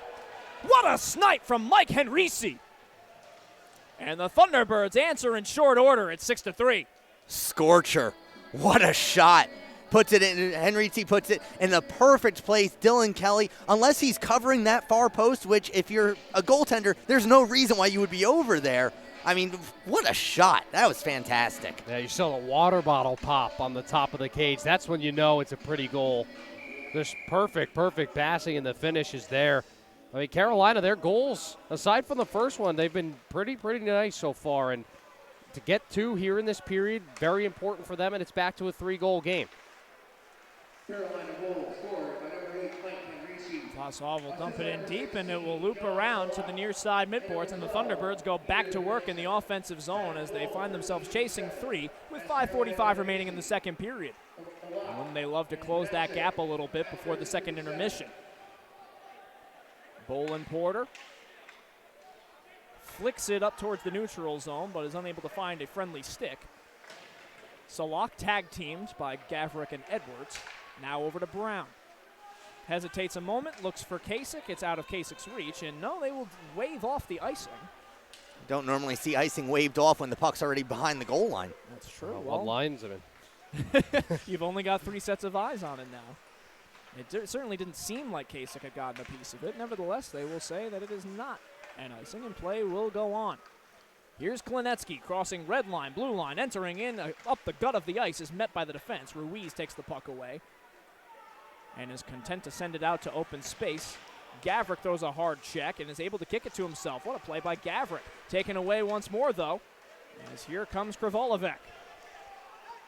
Krivolovic has Haas down low. Krivolovic upended by Brown. A shot is blocked in front by Grebenikov. Another try from Glinetsky that goes off the pads of Kelly and is skied up into the air. But the Hat-Tricks are content right now to just flip it up into the air and try to catch their breath because the Carolina attack has been so relentless. Yeah, this is a tough period, too, because of the period of long change. Danbury's got to go a further distance to get their change that they need. And keep in mind, this is only the second period of at least 9 that these teams are going to play this weekend. Dearson trying to shuffleboard it ahead to himself, but he's met by the defense. Chad Herron will turn it aside. Herron crosses over to his defensive partner, Klinetsky. Now up to Martin.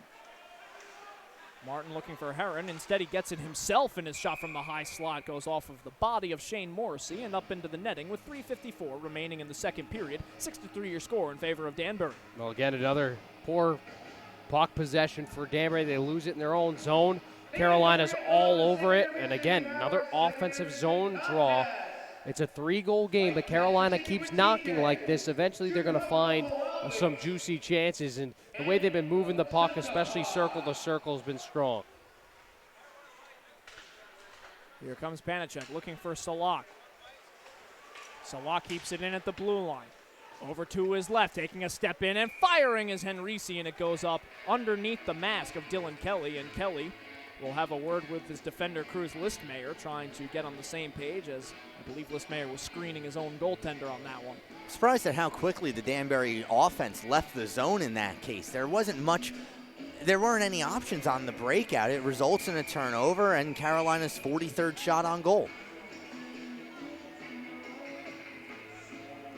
It is remarkable. They've already hit the 43 shot mark before the end of the period. And, you know, we were talking about on an earlier broadcast just how inflated the shot number seemed to be for Carolina. They've had a couple of 50 shot, 60 shot, even in one particular instance, an 80 shot game against Battle Creek. And you roll your eyes and you go, yeah, okay, 80 shots. But then here they are just peppering Dylan Kelly from every angle. And well, you can see why. They had 50 shots on Tom McGuckin in what was eventually a shutout. And what's really amazing is, yeah, they have 43 shots on goal. They're down by 3. That is true. McGuckin stopped 53 in that game, I'm referring to out in Bloomington, Illinois. McGuckin has since been called up to the SPHL, has not yet played in a game up there in the SPHL, and Shows you how cruel the business of hockey can be. He departs as the FPHL's winningest goaltender and can't even get in a game for the Fayetteville Marksmen. Here's McCreary taking a few steps in front of Carolina's bench and will dump it in deep once he crosses the red line and goes off for a change. Here's Vlasov over to his left for Haas. Haas brought down to the ice. Ruiz touches up, and that will be a delayed call. A trip will be assessed against the Danbury Hat-Tricks. And the Thunderbirds will get their first power play opportunity of the period. Well, Bronner's not happy about it, but it's an easy one to call as he gets his stick in the Carolina player's legs. I am a little surprised at how long it took for the referee to put their arm up in the air, but Casey, as you mentioned, Carolina going back onto the power play. They're 0 for 2 so far, and with 2:39 left in the second, if they can connect here, they can take some momentum going into the second intermission. Face-off will be to the right of Kelly as the Thunderbirds look for an answer on the power play. They've been outscored 2-0 on the man advantage. Grebennikov shields the puck away from Morrissey as he tries to tie it up along the kick plate.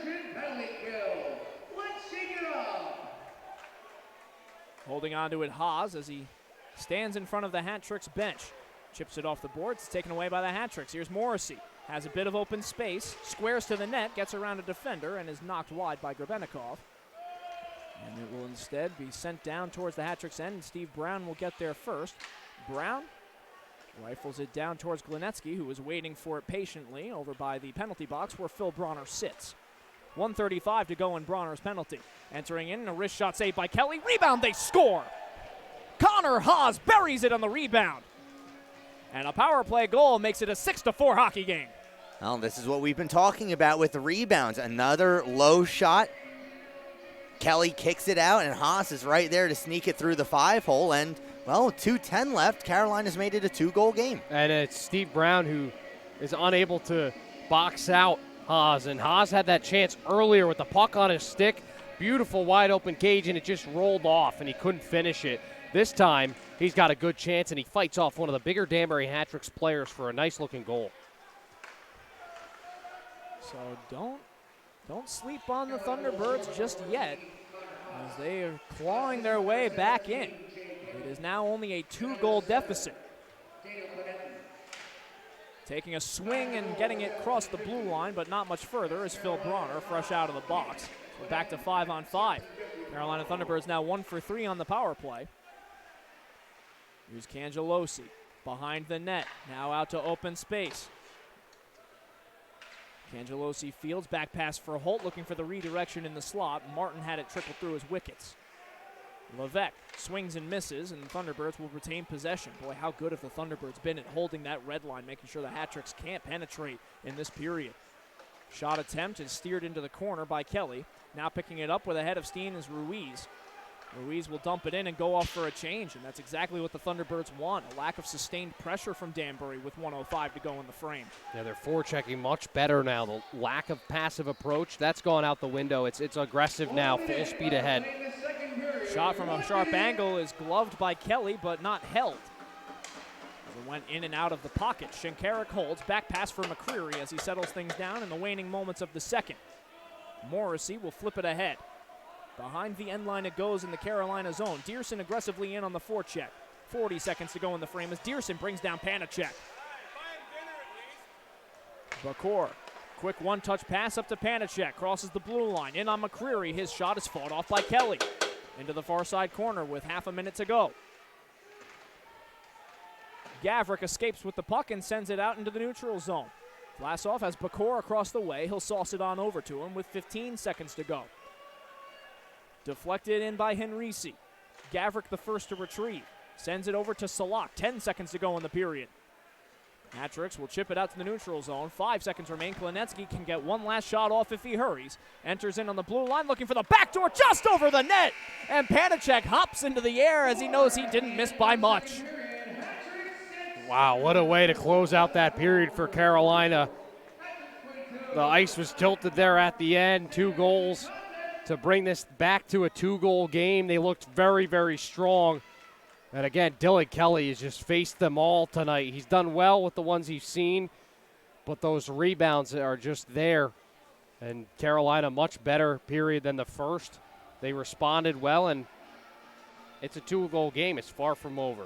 Absolutely, especially with a potent offensive team like the Carolina Thunderbirds. You know, we were expecting a high-octane weekend here, especially since the Danbury Hat-Tricks enter this game as the #1 scoring team in the FPHL with 149 goals for. In second, Carolina Thunderbirds, 148 goals scored. I mean, you had to expect the two teams with the best goal differential in the FPHL were going to put the biscuit in the basket. Absolutely, especially with 44 shots on goal. You're expecting about a 4-goal game from Carolina, but it's Danbury that I think is the most impressive thing. Just 22 shots on goal and 6 goals. Those high percentage scoring chances have been there all night, and they've been taking advantage of them. And I give credit to Carolina coach Andre Nietzsche because, yeah, you go into the locker room with such a deficit, down 4-1, win the next period. That's the message. Win the next period. They won that period. They won it by a score of 3-2. They're only down by 2 right now, and quite frankly, Carolina, 2 goals, that's not a big hill for them to climb, especially with the skill that they have. Well, expect a nail-biting finish here in the Hat City on a Thursday night. You're watching Danbury Hat-Tricks hockey on the Hat-Tricks YouTube channel as the Hat-Tricks battle the Western Division leading and reigning Commissioner's Cup champion Carolina Thunderbirds. We'll be back in a moment when some on-ice festivities have concluded and the ice is cut. Casey Bryant alongside Jack O'Mara and Zach McGinnis. Don't go anywhere.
Welcome back, ladies and gentlemen, for live coverage of the Danbury Hat-Tricks as they take on the Carolina Thunderbirds. Time now for the FPHL scoring update here tonight from the Hat City. Here's Zach McGinnis. Thanks, Casey. Same score elsewhere in the league as in the first period. There are none. We're the only team of the league. But in that second period, Carolina with 3 goals. Joe Cangelosi, Mike Henrici, and Connor Haas, the goal scorers. Carter Shinkarik with the hat trick, and Johnny Ruiz with the first goal of the period just 3 minutes and 14 seconds in. I had a chance to speak with Andre Nietzsche, Carolina's head coach, between periods. He was happy that they won that period, but he said with a laugh, now they got to win the game. They need to continue doing what they're doing. They're doing a great job of forcing turnovers in the neutral zone, and they're doing a great job of getting shots on net. They keep doing that, they've got a chance to walk out of here with a win. So the Danbury Hat-Tricks struggled with the long change, it seemed like, in the second period. They really didn't find their footing. The breakout was sloppy, and Carolina converted on those opportunities because they really held Danbury from within the red line. What needs to change, Jack, as we head into the final frame? Well, I think just their effort in terms of their neutral zone play, I think, needs to get a little bit better. They were strong in that regard in the first period, and it definitely helps to have the bench a little bit closer to your defensive pairing. So I think if you play harder and faster in the neutral zone, that's going to help develop both ends of your game. Panacek holds and gets it out to Vlasov at the point, crosses the way, and a long shot is easily turned out by Dylan Kelly. Hat-Trick skating from left to right now on your YouTube screen, wearing their traditional home blacks with orange and white. Carolina wearing road whites tonight. Up to Panacek, slides it to his right. Entering in is Salak. Out to the slot, and that's covered up by Kelly, and he holds. Well, Panacek doesn't get everything that he wants on this shot, but the skill play in the neutral zone right at the blue line, he's putting all of his pressure on his left outside edge to come to a quick stop. He corrals the puck, gets the offensive zone entry. It will be Shinkarik, who has been solid on the faceoff dot, going up against Haas to the left of Dylan Kelly. And it'll be chipped out towards the midboards. No clean winner, but Dearson is able to get there first. Carolina meets him at the blue line, though, and Billy McCreary, head coach and general manager of the Hat-Tricks, skating on defense once more tonight. Looks to dump it in deep, but instead hits it off of the linesman, and the Hat-Tricks are unable to dump it in very far. We've already lost one linesman. Can't afford to lose another. Then it'll start to look like a college game with only 2 refs out there. Klinetsky has it in his skates. Maneuvers ahead, but is met by Brown. Brown takes the puck away, has it knocked off his stick. Rabenikov is tag-teamed by Dearson and Brown as he's glued against the boards. And Dearson is brought down to the ice, and that will be a delayed call going against the Thunderbirds as Dearson gets a talking to from Jay Kenny, who is none too happy about that. And the alternate captain for the Thunderbirds will take a seat in the sin bin. Well, he's not going to get gated here for the hard check. It's the fact that he checked him without the puck. I mean, it's clear interference, and Casper Dearson goes down here. There's no doubt about it. I mean, that's a clear penalty. I'm not sure why Kenny was all fired up. Well, Kenny thought that Dearson went down a bit easier than perhaps he should have, but you know, that's Jay Kenny's game. He's getting involved physically. This time he takes a penalty. Danbury goes back onto the power play where they're 2 for 2 so far. And a 5-forward unit will be out there for the Hat-Tricks as Shinkarik has it with Morrissey to his right, Ruiz to his left. Bolin Porter and Bronner will be down low. Martin and Cangelosi will be the penalty kill forwards as a one-time shot gets shanked wide off the stick of Ruiz. Now Bolin Porter with Morrissey in front, can't connect. Shinkarik fields at the center of the blue line, slides it to his left to Ruiz. Ruiz maneuvers away from Martin. A setup in front, no one was there, and the Hat-Tricks will have to hit the reset button as Shinkarik will retreat. Bronner has it between his legs, now leaves it for Shinkarik. It is met at the blue line, and Holt is able to hold the line, and the Hat-Tricks have to go back for an offside. But once again, we see Danbury, 4 players bunched up in that same area as they were in the first period.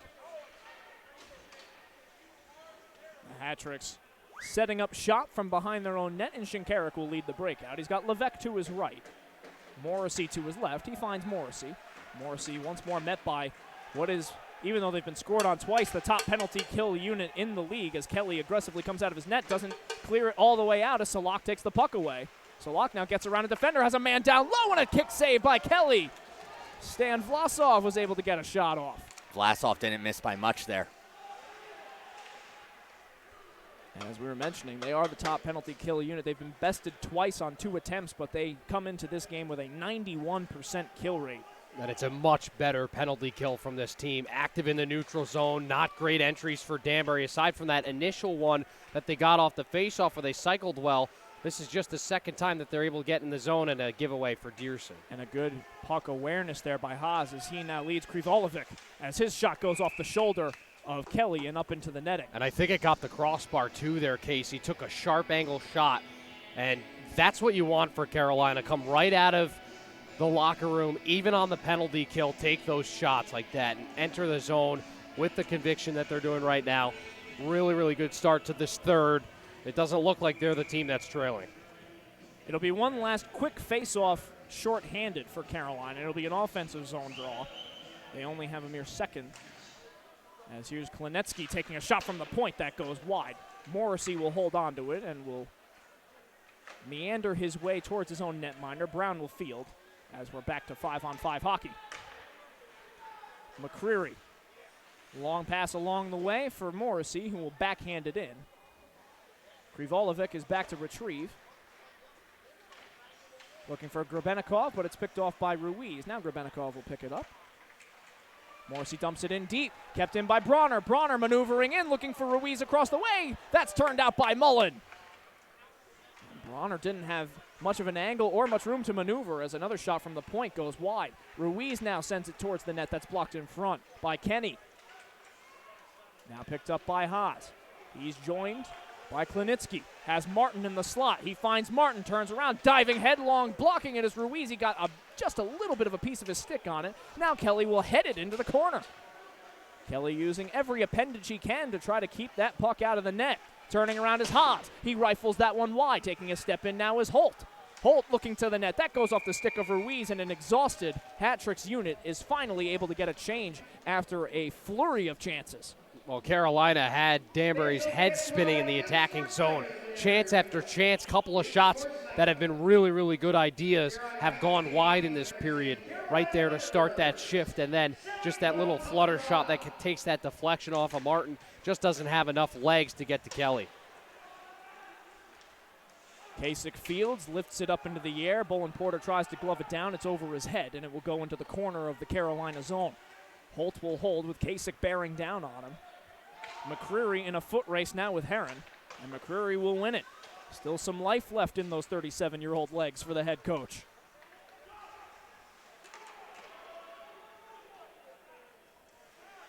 Gavrik, smoked out from behind his own net, will get it over to Colin Edwards. Fumbles with it for a moment. Cangelosi is aggressively in on the forecheck. Now Edwards will pick it back up, and the Massachusetts native will get it over to the Ukrainian Gavrik.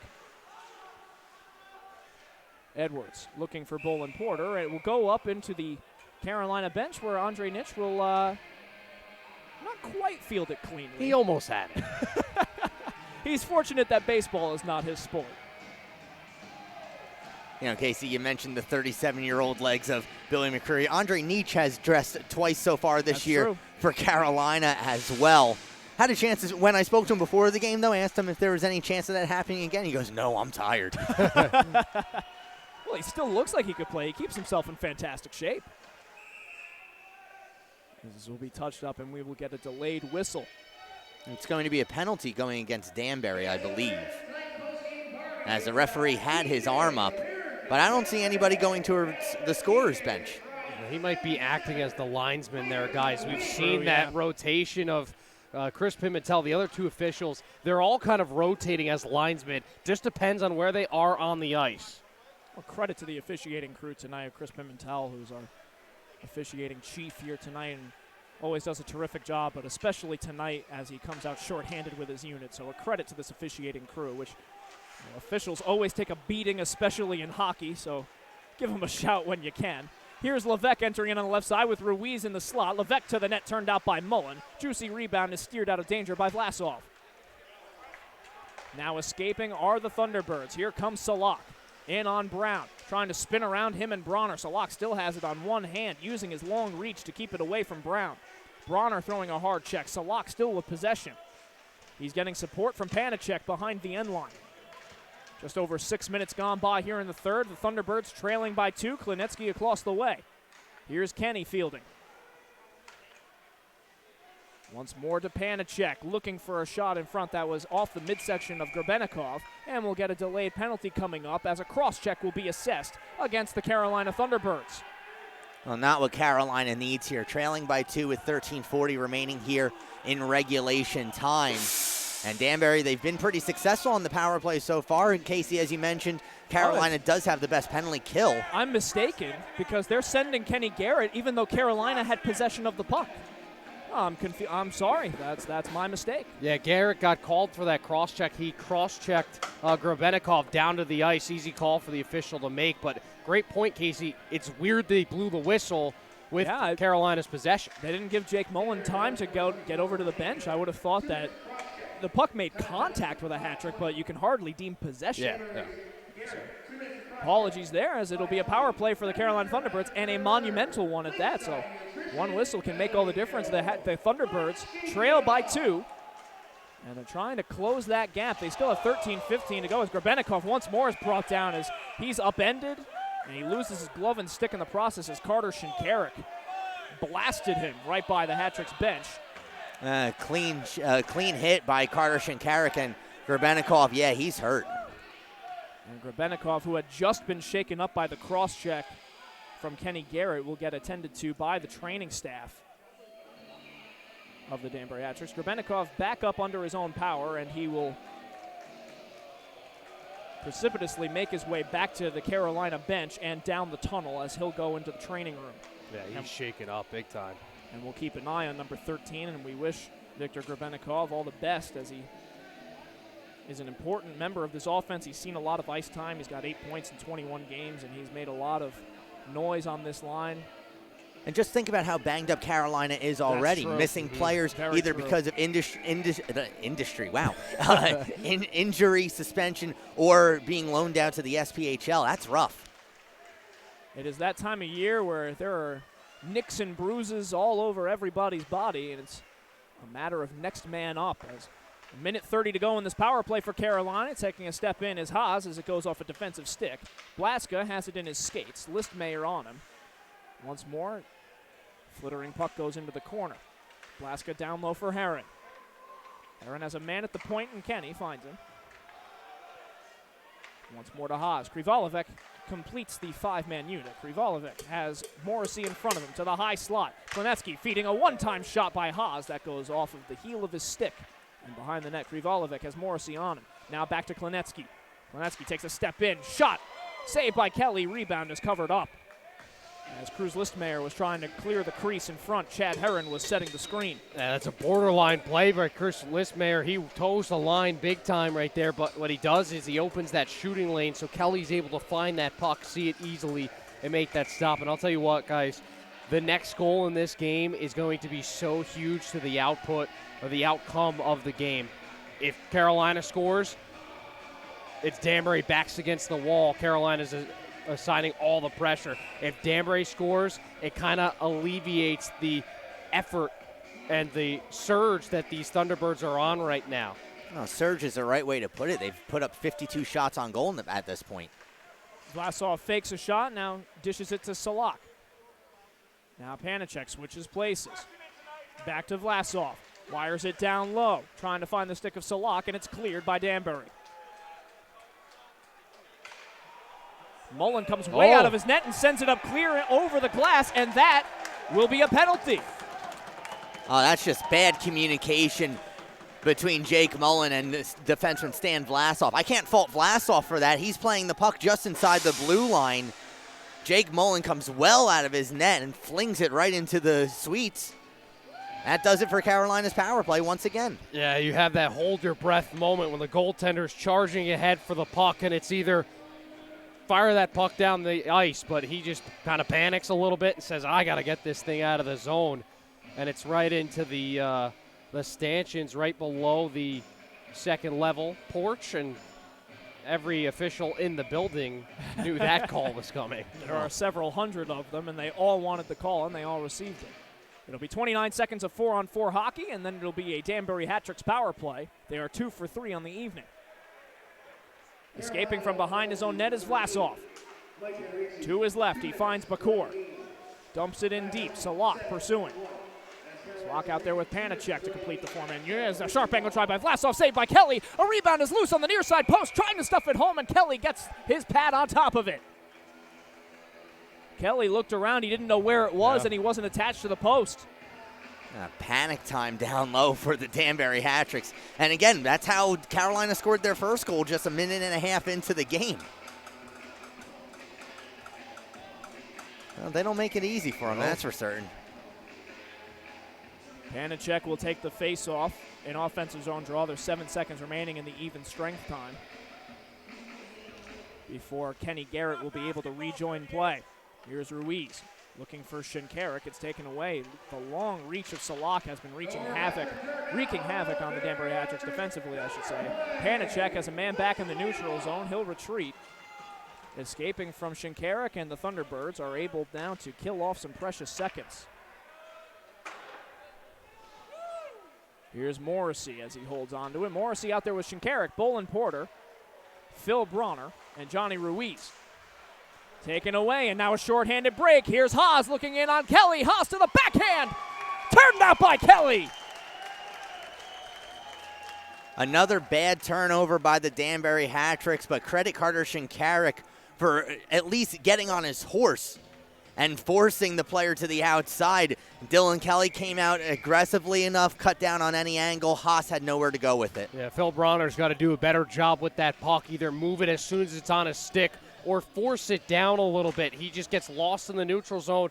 Clear puck turnover, and Haas, who's been right around the net all night long, has another great chance. He's had a really good game, this Haas. McCreary, back pass for Gavrik as the Hat-Tricks try to enter into the attacking zone, and they do for the first time this power play, and they have 45 seconds to work with as Gavrik is upended. Hard check there by Jay Kenny.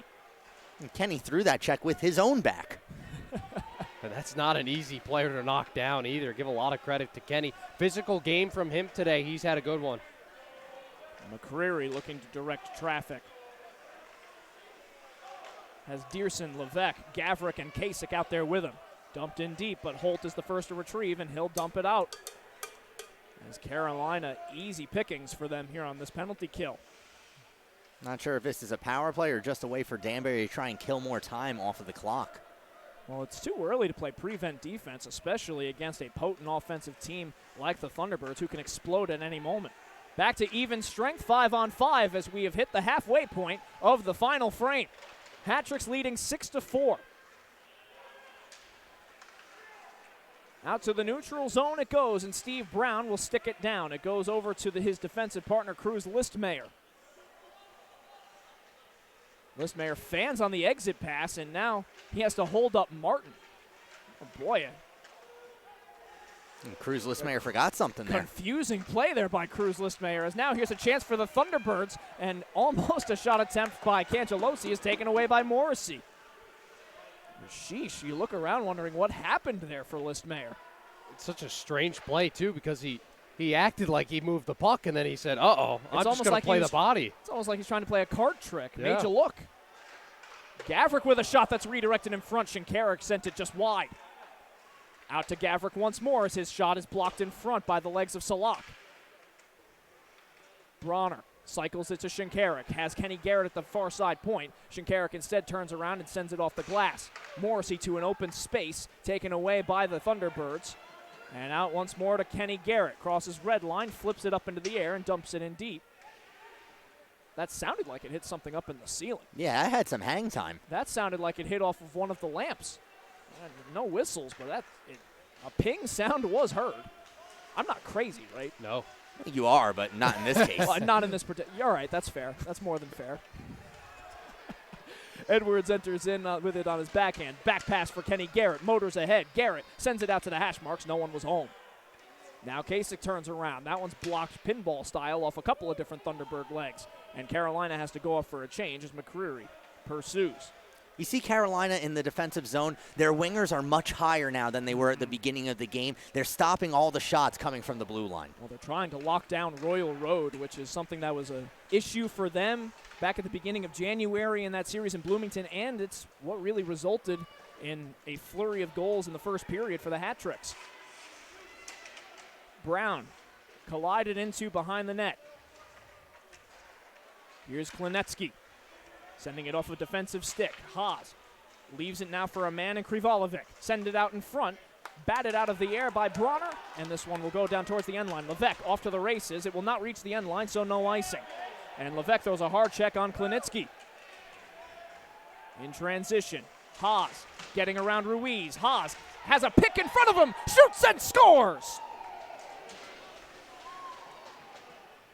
A terrific move by Connor Haas, and it's a one-goal game with 7:28 to go. A terrific move, but it can be prevented if the Danbury defense puts a body on him. They don't. They let him stick handle around, and he roofs one over the glove of Dylan Kelly. Another defensive breakdown, and when you have so many offensive opportunities, 54 shots on goal, all of these chances, this time in the offensive zone, eventually things are going to work. You've seen Danbury's defense break down, and now it's 3 unanswered for Carolina. Something's got to stop for Danbury right now. You have to find a way to make a stop here, and it's just 7.5, under 7.5 to go here in regulation. Carolina's headhunting. Jack, you mentioned it. Next goal was so important. Carolina got it. They have the momentum. And Listmayer wants more fans on the puck. Listmayer's got to check his stick for holes. And Shinkarik will settle things down. Here's Casper Dierson, back pass for Vlad Gavrik. Well, the Thunderbirds at one point found themselves trailing 6-2. 4 goals is not the most insurmountable comeback. In fact, it's been done already in this FPHL season by the Elmira Enforcers when they came back from down 5-1 against the Battle Creek Rumblebees. They won that game 6-5 in regulation. Different circumstances here tonight, but still equaling that scoring output as a long shot is held by Dylan Kelly. 6:36 to go, and we've reached the media timeout. And it is a needed timeout for the Hat-Tricks as they try to collect their bearings and wondering how they find themselves in a 1-goal contest. I'm taking a look at the Danbury bench. I think we're going to see plenty of Kenny Garrett for this final 6 minutes and 36 seconds. Bill McCreary got hit behind the net on his last shift, and he went to the Danbury bench hunched over. The training staff still attending to him. I'm not sure if we'll see him return to this game, but Danbury, for a team that scored 6 goals through 2 periods, they're on their heels right now. And McCreary's bucket is off as he gets tended to by the training staff. Now that means Adam Blanchett's going to direct traffic right now for Danbury. This is a big moment in this game because your head coach is down. You talk about the bumps and bruises that we've seen. Not only is he not able to play, he's not able to direct anything. So this is all now on the secondary coaching staff, John Krapinski, Adam Blanchett, and what Matt Voidy has to contribute. It's all hands on deck right now in this final 6:36. Carolina, foot on the gas pedal. You got to find a way to hit the brakes. Carolina, 55 shots on goal in this game. Dylan Kelly has stopped 50, and we still got time left to play. I tell you what, that's the 2 ways of looking at a goaltending performance as a long shot is turned out by Dylan Kelly for save number 51. You say 51 saves, an incredible performance. You say, oh, 5 goals allowed. But that is the dichotomy of goaltending. That's how cruel this business can be. Kendall Bolin Porter picks it up in the far side corner of his own end and gets around a defender, is able to chip it in deep, but Vlasov is able to pick the puck off. 6:05 to go in regulation time as the Thunderbirds try to complete the comeback. Here's Panicek in behind the defense. Panicek shoots and scores! The Thunderbirds from down 6-2 have tied it up! Again, weak play in the neutral zone by Danbury, and a great job by Peter Panicek. He gets behind Vlad Gavrik, turns him inside out, and then he gets Dylan Kelly down to the ice, deposits it into the empty net. 57 shots on goal now for Carolina, and finally they've tied it up. Yeah, that's not what you want to see for Danbury right out of the timeout. Carolina just picks up right where they left off, and the last thing you need right now is one defenseman holding your blue line when the puck's in the neutral zone. You need to have at least 2 pairs of skates on that blue line protecting, and you can't let somebody beat you that bad. Panicek had the needle threaded for him. And for Panicek, that is his 17th goal of the season. That puts him into sole possession of second place on the team, trailing only Salak, at least of members that are still active. That, of course, does not count Michael Bunn. as we get a stoppage of play as the puck went out of play, as tumbling down to the ice for the umpteenth time tonight is Casper Dierson, who has had a very black and blue contest. At the very least, the face-off. Well, face-off, no, it's not going to come out of the zone. It's going to stay in. Johnny Ruiz questioning that, as I thought it went off of a Carolina stick. But now that this game is tied, 5:33 to go, let's see if Danbury's offense can reawaken. They haven't done much so far in this third period. And again, they've been the team that's had and controlled the lead for the most part of this game. Remember, Carolina had that initial goal, and then Danbury answered right back. There wasn't a lot of time where Carolina has been in the position, the luxury to have that lead. Danbury's been there, so they know what it takes to get back up there. And if they could just get one, that might set the tide in a different direction here. But the problem is they can't even get into the offensive zone right now. Face-off won by Carolina, taking a step in and firing is Holt. Rebound juicy out in front, sent wide by Martin.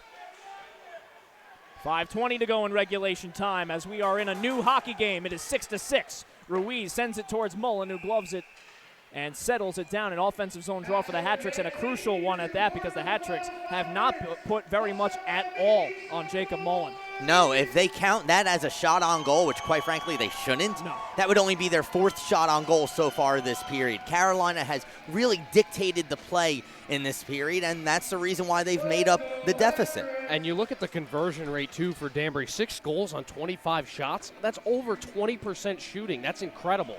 But the fact is, they haven't done anything in this period to solidify that number. You know you're contributing. You know you're converting on a high rate. You just have to get the puck to the net at this point. Bowen Porter trying his hardest to keep it into the attacking zone, but it is forced out by the Thunderbirds. Panicek winds and fires. Goes off of the midsection of Kelly, and he juggles it for a moment, and he settles it down. Juggles it. That was Hasek-esque. As the puck came off of his chest, he takes his stick just to pop it up in the air and grab it with the glove. And now you're starting to see the Thunderbirds fire from a distance, trying to get these rebounds, because they know that Dylan Kelly has started to allow a few uncharacteristic second chances. Here's Vlasov. Evades Casper Dierson. Cuts across the goal line, setting it up for the back door, and no, it couldn't connect with the stick of Henrici. It is all Thunderbirds right now as Kasich throws a hard check and knocks the puck free. Here's Dierson entering in. Dierson will send it towards Mullen. Mullen steers it into the far side corner. Bowen Porter is the first to retrieve. Salak is without a stick. Dierson trying to dig it out from his legs.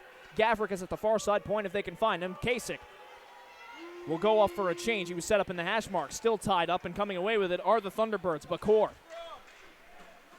in transition, diving to try to break it up is Dierson, but it'll be picked up now with his lumber back in hand is Salak. He's met by Gavrik. Leaves it for Heron. Heron has Morrissey at his hip. Gets it out to the point. Kenny looking to the net, redirected in front, just wide. Dierson the first to retrieve. Flips it up towards Kenny. No icing. The Hat-Tricks get a much-needed change.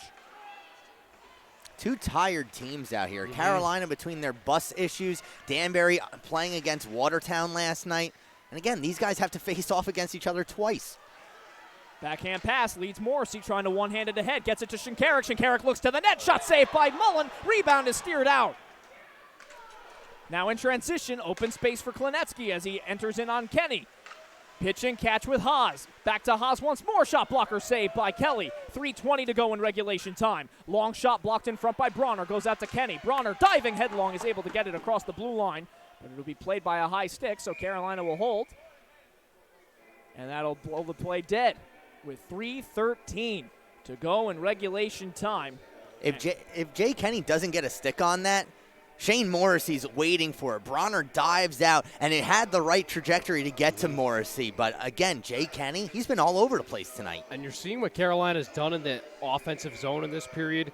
They're taking their time when they're going to shoot the puck because Danbury's going all out for the block. So they just do a nice little curl, toe drag move. They got some space, and the defender's way out of the play. Kasich is out there on a line with Ruiz and Levesque. This was the first line that we saw last weekend against Battle Creek. Phil Bronner, after an extended shift, will have a seat on the bench. Levesque on the left side. CJ Blaska. Here's footsteps. Brown keeps it in at the point. Once more back to Blaska. Blaska has it taken away from him by Kasich. Ruiz is setting up in the hash marks so they can find him, looking for him, and it just hops over his stick. Now Listmayer will dump it back in. Hattricks will touch up and re-enter the zone, but Holt has time and space in front of him. Holt winds and fires off the end boards. Gavrik will get there, and they will deem it an icing. 2:24 to go, and the Hattricks have a big offensive zone face-off upcoming. Got to get something going here. Even if they don't score, you have to get some offensive pressure. They haven't been able to do that all period. They've gotten 3 shots over the last couple of minutes or so. The offensive opportunities are starting to come, but it's still nothing too great. That Johnny Ruiz opportunity in front, he just can't handle that pass, bouncing too much on him, a little bit too hot. But those are the chances that Danbury needs to find over these next 2+ minutes. Morrissey behind the net has Listmayer at the point. They find him. Gavrik is across the way. Listmayer trying to get it in down low. Salak uses his body. Bolin Porter takes it away, feeds Morrissey. Wines fires and just wide. And it will rattle off the glass out of the zone. Morrissey with the best look for the Hattricks. He had an unencumbered look at Mullen. 2-minute warning here in the third period. 6-6 is your score. The Thunderbirds have come back from down 6-2. Turnover, and Shinkarik trying to knock the puck free in the far side corner. Still aggressively hampering Vlasov from behind. Vlasov is able to find the tape of Panicek, who scored the game-tying goal. Sends it to Salak. 90 seconds to go in regulation before we have 5-minute overtime. Shinkarik two-hands it out into the neutral zone. Blaska spins away from Levesque. In behind the defense, overcommitting on the play was Gavrik. Now the Thunderbirds have numbers. Blaska looking for the far side post. That one steered out of danger by Garrett. Kenny, fans on the pass, has Shinkarik in front of him. Minute to go in regulation. Levesque in the corner. Has a body on him in Kenny. Still holding on to possession of the puck. The Hattricks trying to bend and not break. The Thunderbirds looking to complete what would be their best comeback of the season. Panicek at the far side circle, squares to the net, swallowed up by Kelly. 43.7 remaining in regulation. Inches away, we're Carolina. Yeah, it all starts, guys, from the bad play by Gavrik. He goes and tries to bite at it. He's looking to go the extra mile and go back the other way too quickly. You have to be sure-handed in your zone in a tie game with under a minute to go. You have to take care of the puck first. That's your ultimate goal. And a team that's not playing too well offensively, you need to put your emphasis on defense.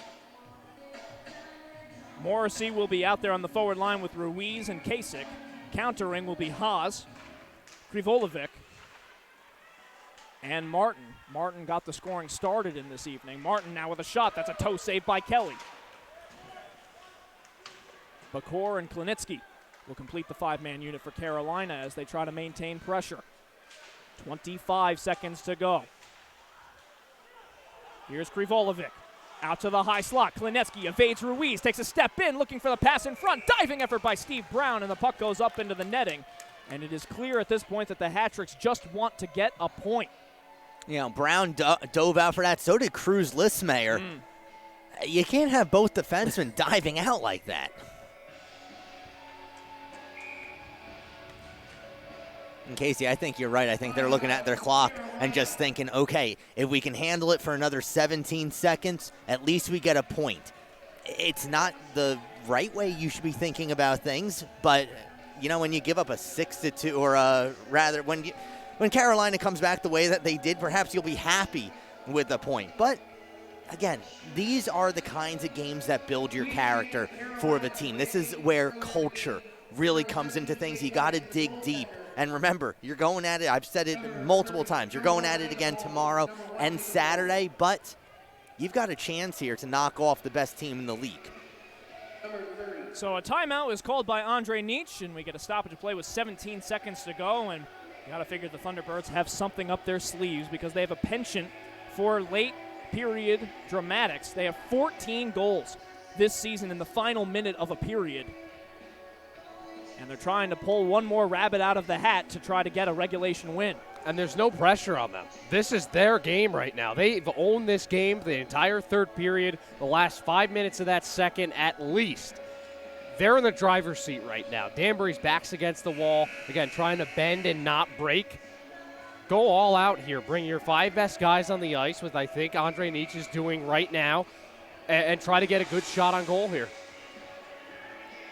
Face off to the left of Kelly. It's Haas against Bolin Porter. Bolin Porter ties up Haas and fumbling with the puck. Levesque off to the races with time winding down. He's got Dearson with him. Looking for Dearson. Broken up by the back check of Bacour.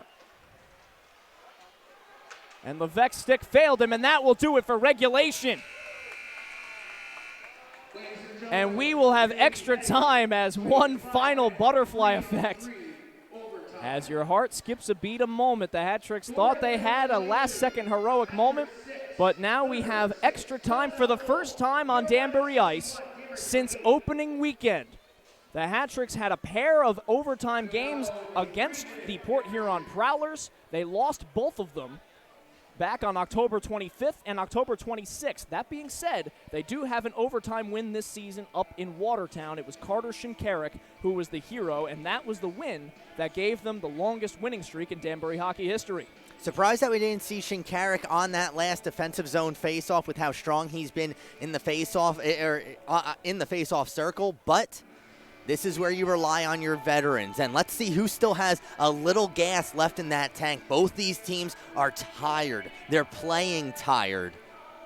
It's going to be an interesting 3-on-3 overtime. And you have to wonder what this means for the rest of this series. You're looking at an exciting matchup. This is incredible. I mean, what a comeback for Carolina. Just backs against the wall. They're out of the game. It's 6-2. Danbury's firing on all cylinders. Breakaways, power play goals, and slowly but surely Carolina builds up the energy, builds up the motivation to come back in this game. They pull off the comeback. They're knocking on the door for a 7th. They can't get there. Now we got overtime in the first game. We still have 2 more games between these 2 teams this series, guys. That's awesome. Yeah. Although I think the message that Danbury's going to take out of this game is they gave up 4 unanswered goals just to even get it into overtime. Mike Henrici, Connor Haas with a pair, Peter Panicek tying it up with 6 minutes remaining in regulation time. Giving up goals like that, it's rough. So while we have a moment, we want to remind you to follow the Danbury Hat-Tricks at Danbury Hat-Tricks on Facebook, Instagram, Twitter, and YouTube. You can catch exciting live game streams like this one. And boys, this is only the appetizer. This is only game 1 of 3 between the Carolina Thunderbirds and the Danbury Hat-Tricks. And, I mean, we expected a high-octane game. I don't know if we expected this. I expected a close one. I didn't expect a 4-goal comeback by Carolina. I knew they would always have it in the tank. They're a capable team. I didn't expect a 61-28 shot differential. That's impressive. And Danbury... In regulation. And Danbury's usually the team that gets closer to 40, 50 shots on goal. You knew Carolina's going to come out and fire at will. But the fact that Danbury's only produced 28 and got 6 goals, that's very, very strange stat for you. And Jake Mullen is still a good goaltender. Yeah, you know, it's Danbury, Casey, I think you said it best. They've been very opportunistic with their chances. Well, now they need some opportunities. Absolutely. They had 6 shots on goal total in the 3rd period. Not sure if all of them even should have counted as shots on goal. You have to generate those opportunities to try and escape here with the 2 points. Well, the previous 2 times there was overtime on Danbury ice, it didn't last very long. In fact, it lasted less than 70 seconds both times, as Matt Robertson and Matt Graham scored overtime winners for the Port Huron Prowlers. So the Danbury Hat-Tricks, though, in a much different position now than they were on opening weekend. Case in point, 2 of the players starting the period, in fact, all 3 were not playing that weekend. Steve Brown, Shane Morrissey, and Carter Shinkarik. All 3 of them were not on the... Brown was a injured player at the time, as a collision now in open space. Here's Shinkarik with Morrissey. Shinkarik crossing the way. Morrissey looking for the backdoor pass and couldn't connect. And now off to the races is Panicek. He's got Krivolovic with him. Panicek with a shot blocked in front by Steve Brown. Off the boards. Racing ahead is Morrissey. He'll beat the icing. Morrissey with a chance on the near side post. Mullen will steer it aside. Surprised Mullen didn't come out to play that. He knew that Morrissey was going to be the first one to the puck. And it didn't look like he was looking at Morrissey. He was just expecting Morrissey to give up on the foot race. Haas is out there with Krivolovic and Stanislav Bakor. Over to Haas. Klinitsky now joins Bakor. Oh, let's go Hat-Tricks chant up from the Hat-Tricks faithful. Here's Bakor. Back pass for Klinitsky. He's got Bolin Porter in front of him. Klinitsky looking to the net, cutting on the end line, wrapping around behind the net. Haas is lurking in the near side circle. He's got a bit of open space. They find him. Here's Bakor. Switching places, and Gavrik forces him out into the neutral zone. I like this by Carolina. They're maintaining their puck possession.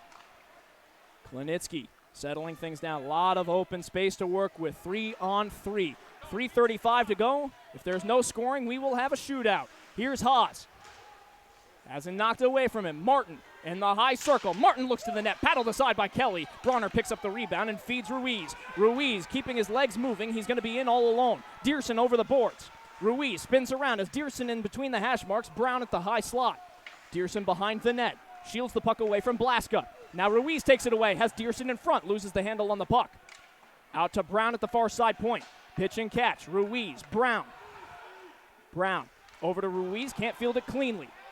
Has Martin in front of him. Martin's been out there a long time. Ruiz will glide back into the neutral zone, and the Hat-Tricks will try to enter in with a bit more of a strategy. Yeah, smart play considering the first rush. They turn the puck over in the attacking zone. Much a smarter play here. Just hold on to it, get geared up, get some fresh legs on the ice. 2:40 to go in extra time. Here's Shinkarik. He's out there with Gavrik and Morrissey. 3 forwards out by trade for the Hat-Tricks. Gavrik has played the blue line all evening. Here's Morrissey. Blind pass finds Gavrik. Shinkarik makes his way in front of the net. Gavrik is forced to retreat. Cangelosi was in front of him. Cangelosi, Vlasov, and Panicek are the 3-man unit for the Thunderbirds with 2:15 to go. Time ticking away. Open space. Lead pass looking for Morrissey out of his reach. And that will go for an icing. And we get our first stoppage here in quite some time. And that's tough, too, because those 3 skaters now have to remain on the ice after a longer shift. Shinkarik and as well as Morrissey and Gavrik, they're all stuck out there after that icing pass. And Gavrik's had a couple of brain farts over the last couple of minutes leading back into the third period. Some misplays with the puck, and that time he just fires it. Morrissey was open. He just couldn't hit him. Not only was Morrissey open, Shinkarik was in the neutral zone as well. Carolina was in a change. It would have been a 2-on-1. Tied up in the circle. Krivolovic has it behind the end line. Haas gets back to his feet. Bakor lurking in the high slot. Here's Haas with Gavrik in front of him. Finds Bakor. Has Shinkarik in front of him. Now once more out to Haas. Spins away from Gavrik. Gavrik still pursuing. Switches places with Bakor. Haas once more. Knocked away from him by Morrissey. And the Hat-Tricks go off for a change, but they'll have to hurry as the Thunderbirds have numbers. Here's Haas with a back pass for Krivolovic. Loses the handle. It dekes around Levesque. His shot fought off by Kelly up into the netting. Ooh, and Levesque was spun around like a top on that play. Levesque was trying to kick the puck up to his skates, but he took his skate off of the ice and saw the puck slide right underneath it. And how about the save for Dylan Kelly? How many times has he had to use that right blocker, that right pad all night long, and he makes another huge save right there to keep this thing knotted up. Face-off won cleanly by Panicek. Gets it back to Blaska. He's got Holt out there with him, 3-man unit, countered by Bolin Porter, Levesque, and Brown. Turnaround shot goes up into the padding of Dylan Kelly, and he holds as Dylan Kelly faces his 64th shot on goal. See, Bolin Porter and Brown, they stick with their man in that situation, but it's that last moment that frees up the shot for Carolina. Blaska, high slot, loses the handle on the puck, but picking it up is Panicek, has Brown in front of him. Panicek maneuvers to his right, Blaska to the net. Shot is blocked by the legs of Brown. Hat-Tricks getting pinned in their own zone. Here's Holt. Wiring it down low. Panicek spinning away from a defender. Levesque has it in his skates, trying to get it up to Bolin Porter. Now Brown off to the races with only one man to beat. Bolin Porter 2-on-1 with Brown. Bolin Porter looking for Brown. His pass is broken up by a diving Klinitsky. Calling for it, Levesque in the high slot. Bolin Porter was brought down. No whistle. 49 seconds remaining in overtime. Brown goes off for a change. Here's Klinitsky spinning around. Settling things down for Carolina as they too go off for a change. Panicek has been out there for a long time. Here's Klinitsky. Has Martin behind him. Gavrik, Bolin Porter, and Bronner, the 3-man unit. Panicek has Martin in between the hash marks. Klinitsky hasn't knocked away from him with less than 30 seconds to go. Here's Gavrik picking it up. keeps his feet moving. 2-on-1 now for the hat-tricks. Here they come. Gavrik to Bronner, loses the handle on it. And now the other way, a 2-on-1 for the Thunderbirds. Martin in with Panicek. Panicek looks to the net, rifles it wide. Out in front, Kelly can't find it. Now he kicks it out. 10 seconds to go. Turnaround shot, blocker save, Kelly. Into the near side circle, Klinitsky settles it down. 2 seconds and 1. That will do it for overtime. And for the first time this season, the Danbury hat-tricks will be tested with a shootout. Wow, what a sequence there for Carolina. Foot on the gas pedal again, and they just keep firing and firing away. Dylan Kelly, the first shot goes off the backboards. He doesn't see it, then it rolls out in front of him, and then it's a juicy chance out in front. He makes 3 very good saves to hold this thing all at 6. Ooh, hold your breath moment indeed. You know, that shot, I don't know if it went off the glass or if it hit the stanchion because it came out with a little zip, and it nearly hit Kelly in the back. And, you know, imagine that if you end the game like that. You call backboard on that one. It's like a game of horse. Is that 2 points? It should. Well, it would be 2 points in the standings. Well played. There you go. All right. So Dylan Kelly and Jacob Mullen will do battle. It is the first shootout that the Danbury hat-tricks have participated in. The Carolina Thunderbirds fell in a shootout earlier this season to the Elmira Enforcers. It is one of only 4 losses they have suffered this season. The other 3 coming in regulation to the team across from them. And Kelly, who has been bombarded, turned aside 59 of 65 shots on goal. Across from him, Jacob Mullen turned aside 22 of 28.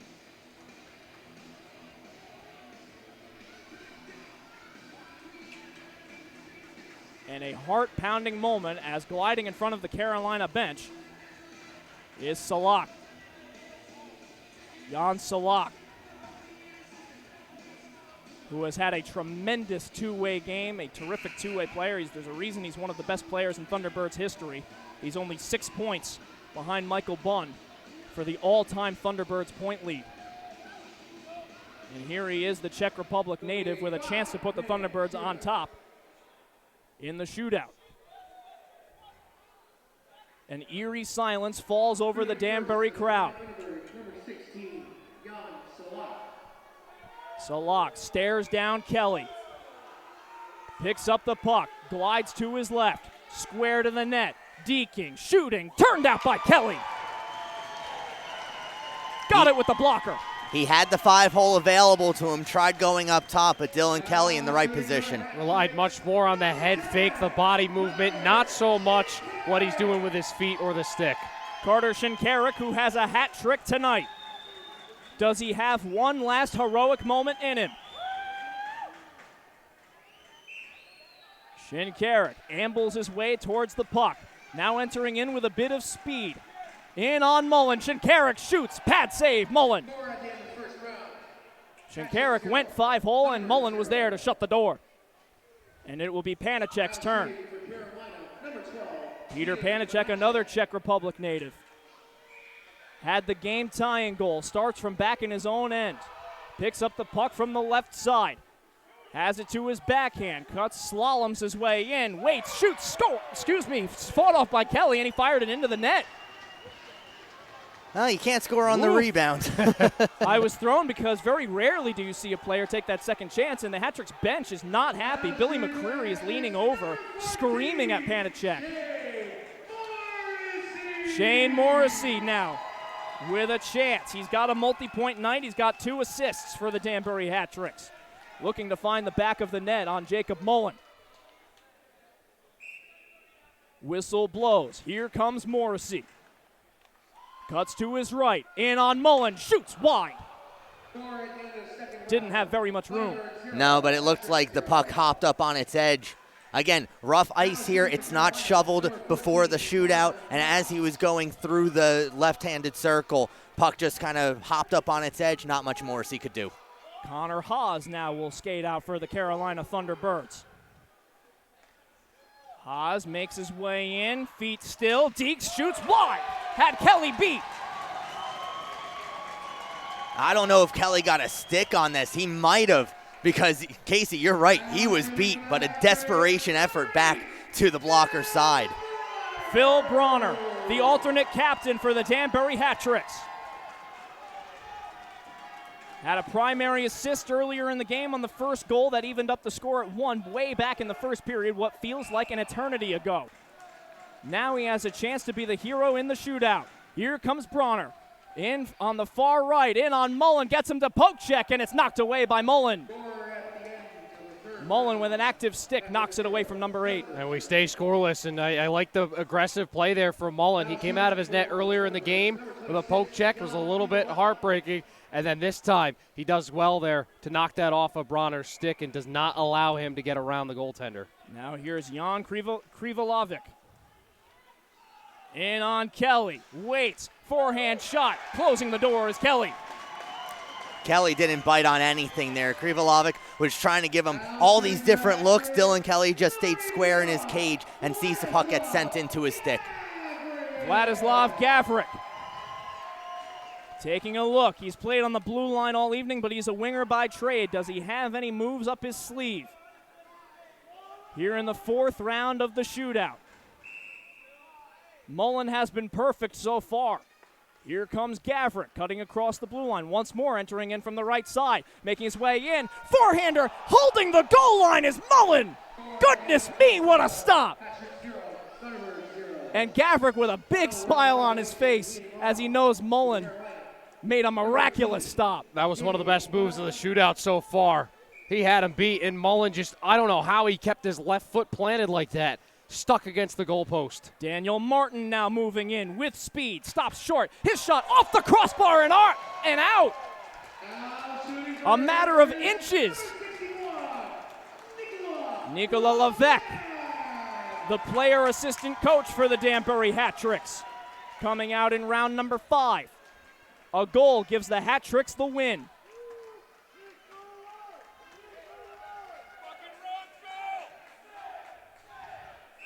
And the Danbury crowd coming alive, trying to will Nikola Levesque to success. Levesque cuts to his left, in on Mullen, waits, backhander off the post!